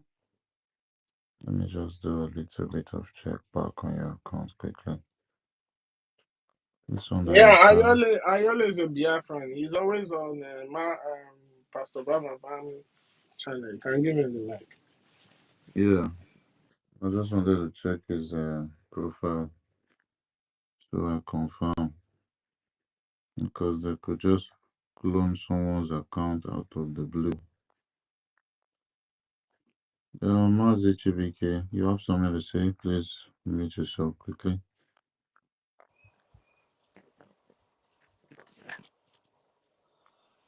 Mazi Chi. Okay, it's not there. Ayoli. Hello. Hello. Yeah, can you hear me? Yeah, we can hear you very loud. Okay. Sorry, brother. I heard you asking who is this Ayole. This is Ayochukwu Asiebu. That's my name on Twitter. You're welcome, my Uh, brother. yes, thank you for giving me the opportunity to just pass this few message to Biafrans. I always try to come on Twitter, but I'm not used to. I'm always on Pastor Bam Bam Bam program, on YouTube. But I follow Twitter. But sometimes when I click the speaker to speak, maybe the time, and I don't always have much time like that. But today, thank you for the opportunity. I really appreciate the work you guys are doing on X. The message is sinking. It's not easy coming out all the time to speak to our people. I really appreciate everyone for standing up on the truth. Dear friends, I really want to give this message to you people. I want to make it clear to you all because sometimes you people think it's just only because of the resources we have in Biafra land. That is why they are trying to eliminate all of us. I can tell you, Biafrans today, if it is for the resources, it won't be like this. They could have changed their mind. I'm telling you, Biafrans today, you need to wake up. We all need to wake up. If we don't wake up, these people are ready to eliminate all of us. Fulani is doing their agenda. Fulani is the gatekeeper. The problem is that the light that is trying to be quenched in Africa, the light that was created by Chukwu Okike Abiyama, which was replicated outside Africa. That is the problem we Biafra have. That is why no one cares about what is happening to us. No one dare to speak. They gang up against Biafra because of the light, because of who we are. If you want to know about the light, I can explain more. The light is the sun, the rising sun you see. It's only one rising sun that God Chukwukabema created. But when you see the one around the world is different from that one that rises in Biafra. That is the problem. But the truth is that Chukwukabema is on our side. We must rise up. We must rise up, Biafra. We must rise up. If we don't rise up, believe you me, no one is going to come to our rescue. They are ready simply because they don't want the truth to come out. Because if the truth come out, everyone will know the covenant we have with Chukwukabiyama. Everyone will know that we are the children of Chukwukabiyama. So that is the problem. Biafrans need to wake up. It is a reality. It is a vision that God showed. It's a reality. It's not only resources. If you thinking about it's only resources, believe you me, you're not getting it right. It is that light you see. That is why when you go to Europe, not that they don't have darkness or night time. No, they have night, but most of their weather is always like in the morning. But because of the sun, because we don't know that white men create their own sun, it is time we start to speak the truth. It doesn't matter. If they kill us, let they kill us. But the truth must be spoken. We can't keep quiet anymore. We can't be silent anymore, Biafrans. We need to wake up. We need to wake up. We need to wake up. Thank you, the host. Thank you for giving me this opportunity. The message came that I have to speak. I have to go on S to say this. And luckily, you allow me immediately. I really appreciate that. Thank you, my brother. Thank you, everyone. Can you explain that song for us, Biko? The sun Mara, you see, yeah, when you see the sun in Europe, it's all man-made, it's all drone. It's different from the one that rises in Biafra land. It's a deep message that you might not be able to understand. Sometimes to come out to say this type of message, I'm always afraid. But today I have the courage to speak up.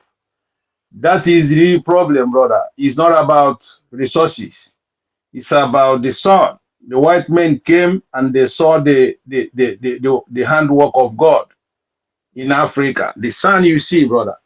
That is why you see snows in Europe, because there can never be snow in where the sun is rising. The snow will melt before the sun.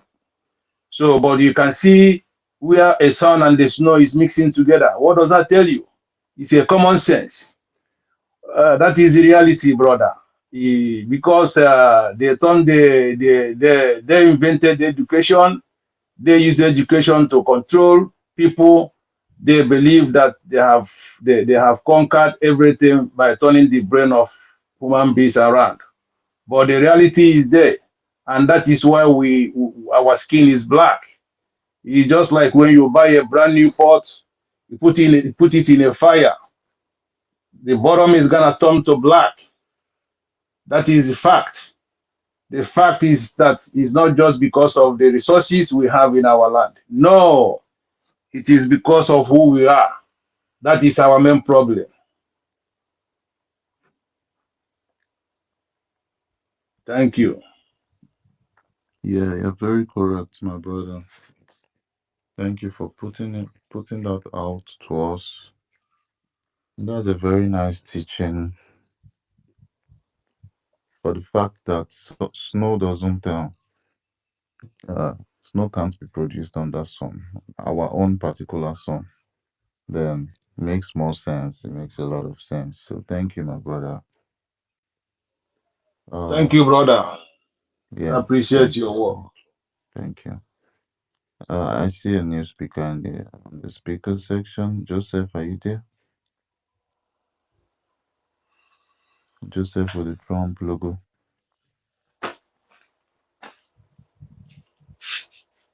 Joseph, are you here to warm the mic? Joseph Monday. Okay, since you're not ready to meet yourself, you'll be happy downstairs, okay? You can just listen, help us to listen. We don't want someone who's just going to warm the speaker for us. Thank you so much. Uh, so we are back on business Thursday, Friday, sit at home in the 40 states of Biafra, the 40 United States of Biafra. And these days we have to keep it holy.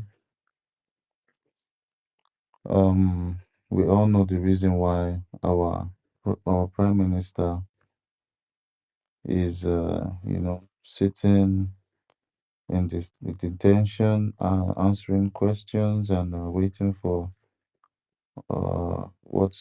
what's next. We have to do what he left off for us to do, and that is the defense of our motherland, um, and also the push for getting our recognition document. You understand? So we are not going to stop for no reason. We're not going to stop for any reason. And I understand that our Prime Minister said if it's for us to fight for 20 years, we are ready to fight. But me, myself, I believe it can never ever be for 20 years. It can't even be for 3 years. The next 3 years, we can't continue, you know, battling with our enemies this way. We have to defeat them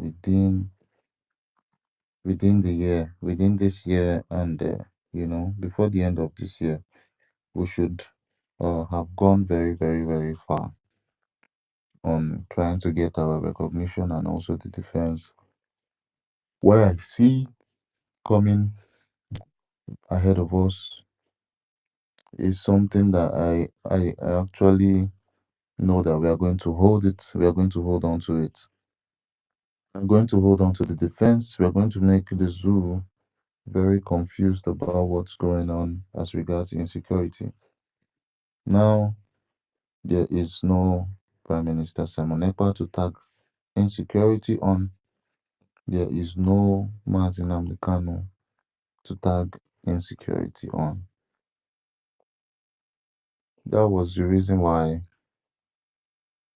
this she goat called Oracle Seriki had to come outside to say citizens of Biafra can carry weapons. We have all debunked that part, and everybody know what's better and what's very good for you. Risk, you know how you're going to manage your risk. You being a Biafra, spending Nigerian currency and doing everything as regards Nigeria, we are actually literally taking a risk while fighting for our freedom. So we don't need to put our faces out in public. We don't need to give our informations out. And we don't need to carry weapons to fight the terrorists coming into our land to mount at checkpoints, to extort people, to kill people, all in the name of having a police uniform or having an army uniform. No, um, we are literally ready. I mean, our Biafra Liberation Army, they are literally ready to defend our land, and we're not going to engage all of these people in any conventional war. Honorable Seriki was trying all our best to try to, recruit people to engage, to just show so that the zoo terrorist media is going to tag Biafrans as insecurity because just the move she did the other day they tagged the topic of her own headline news as insecurity, and people were there jumping up. How would you jump up when people are tagging you as insecurity? We debunked the news with every single strength in us, and the whole community, the whole Nigerian terrorist media. I'm very, very sure they do engage our spaces every day. So they are aware of what we are always saying about the information we are passing, and we don't mind words. We say it straight. If you carry weapons, all in the name of supporting Ngozi Rabuseriki, they will kill you. They are going to take your life. Ada Diorama actually said it. Ada Dioranjo, sorry. She came out to say it. Anybody that's been recruited by um uh I think what's the name of that commander again? Is it Catapult? Well, I always call this guy Catapult. I've forgotten that his useless name. Uh, he and Solomon works hand in hand. Caterpillar. Yeah, Caterpillar, not Catapult. I don't know why I always remember Catapult when it comes to this guy's name. She has said it that this man is a criminal, he's a saboteur. He has no good for the Biafran people. And with this information, we are not supposed to shake our body towards him. Everything as regards Caterpillar is all about sabotaging. So my people, we need to know better. We need to know better. And see, I see you up here on the speaker. You want to say something quickly? Unmute yourself. Let's go. I see Chibike dropped. I think Chibike has slept off. There are a lot of people that are sleeping already because of the time zones. Mark Tony, my humble Biafran brother, unmute yourself. Master K. Well done, bro. You're doing well. Thank you. Ekwensu, my wife's boyfriend. That was a very good submission of yours, and that was a very good question.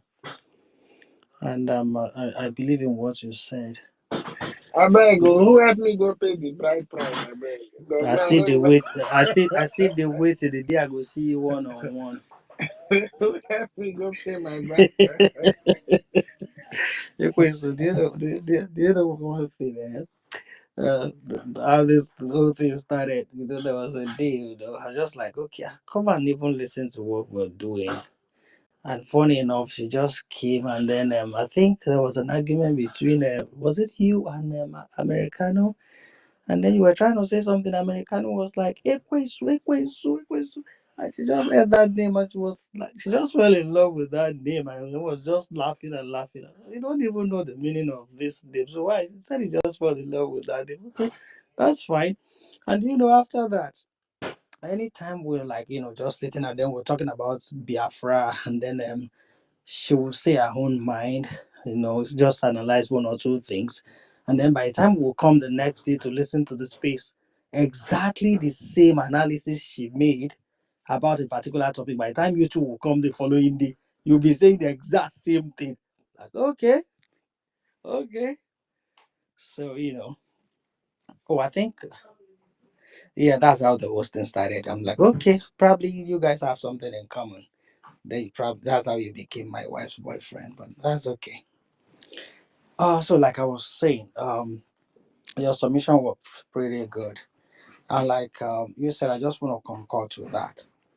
The only thing that will make a difference, like PM said when MNK was kidnapped from Kenya, he said we'll try all our best possible to make sure that escaping will be more expensive than any other thing. I think if we can still keep that template, that will go a long way. Whatever Nyako did in that court, just like the the Minister of Information said was just symbolic stuff. They already know what they want to do and all of that.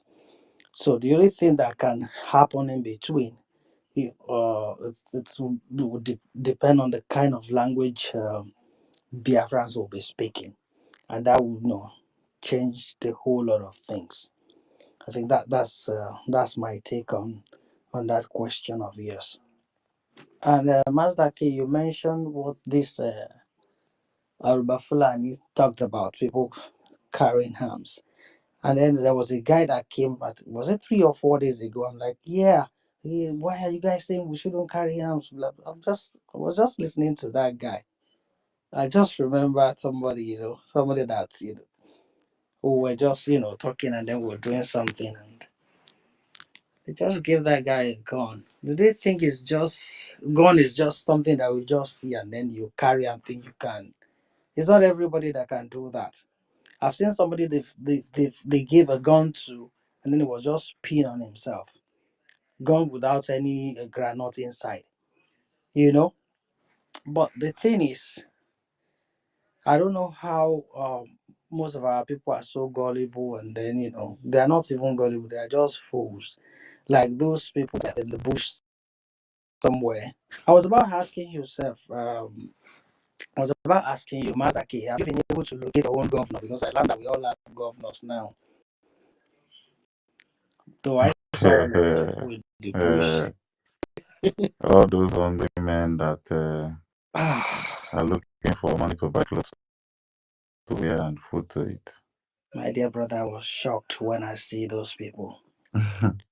Like with the kind of great men that we have in Biafra land.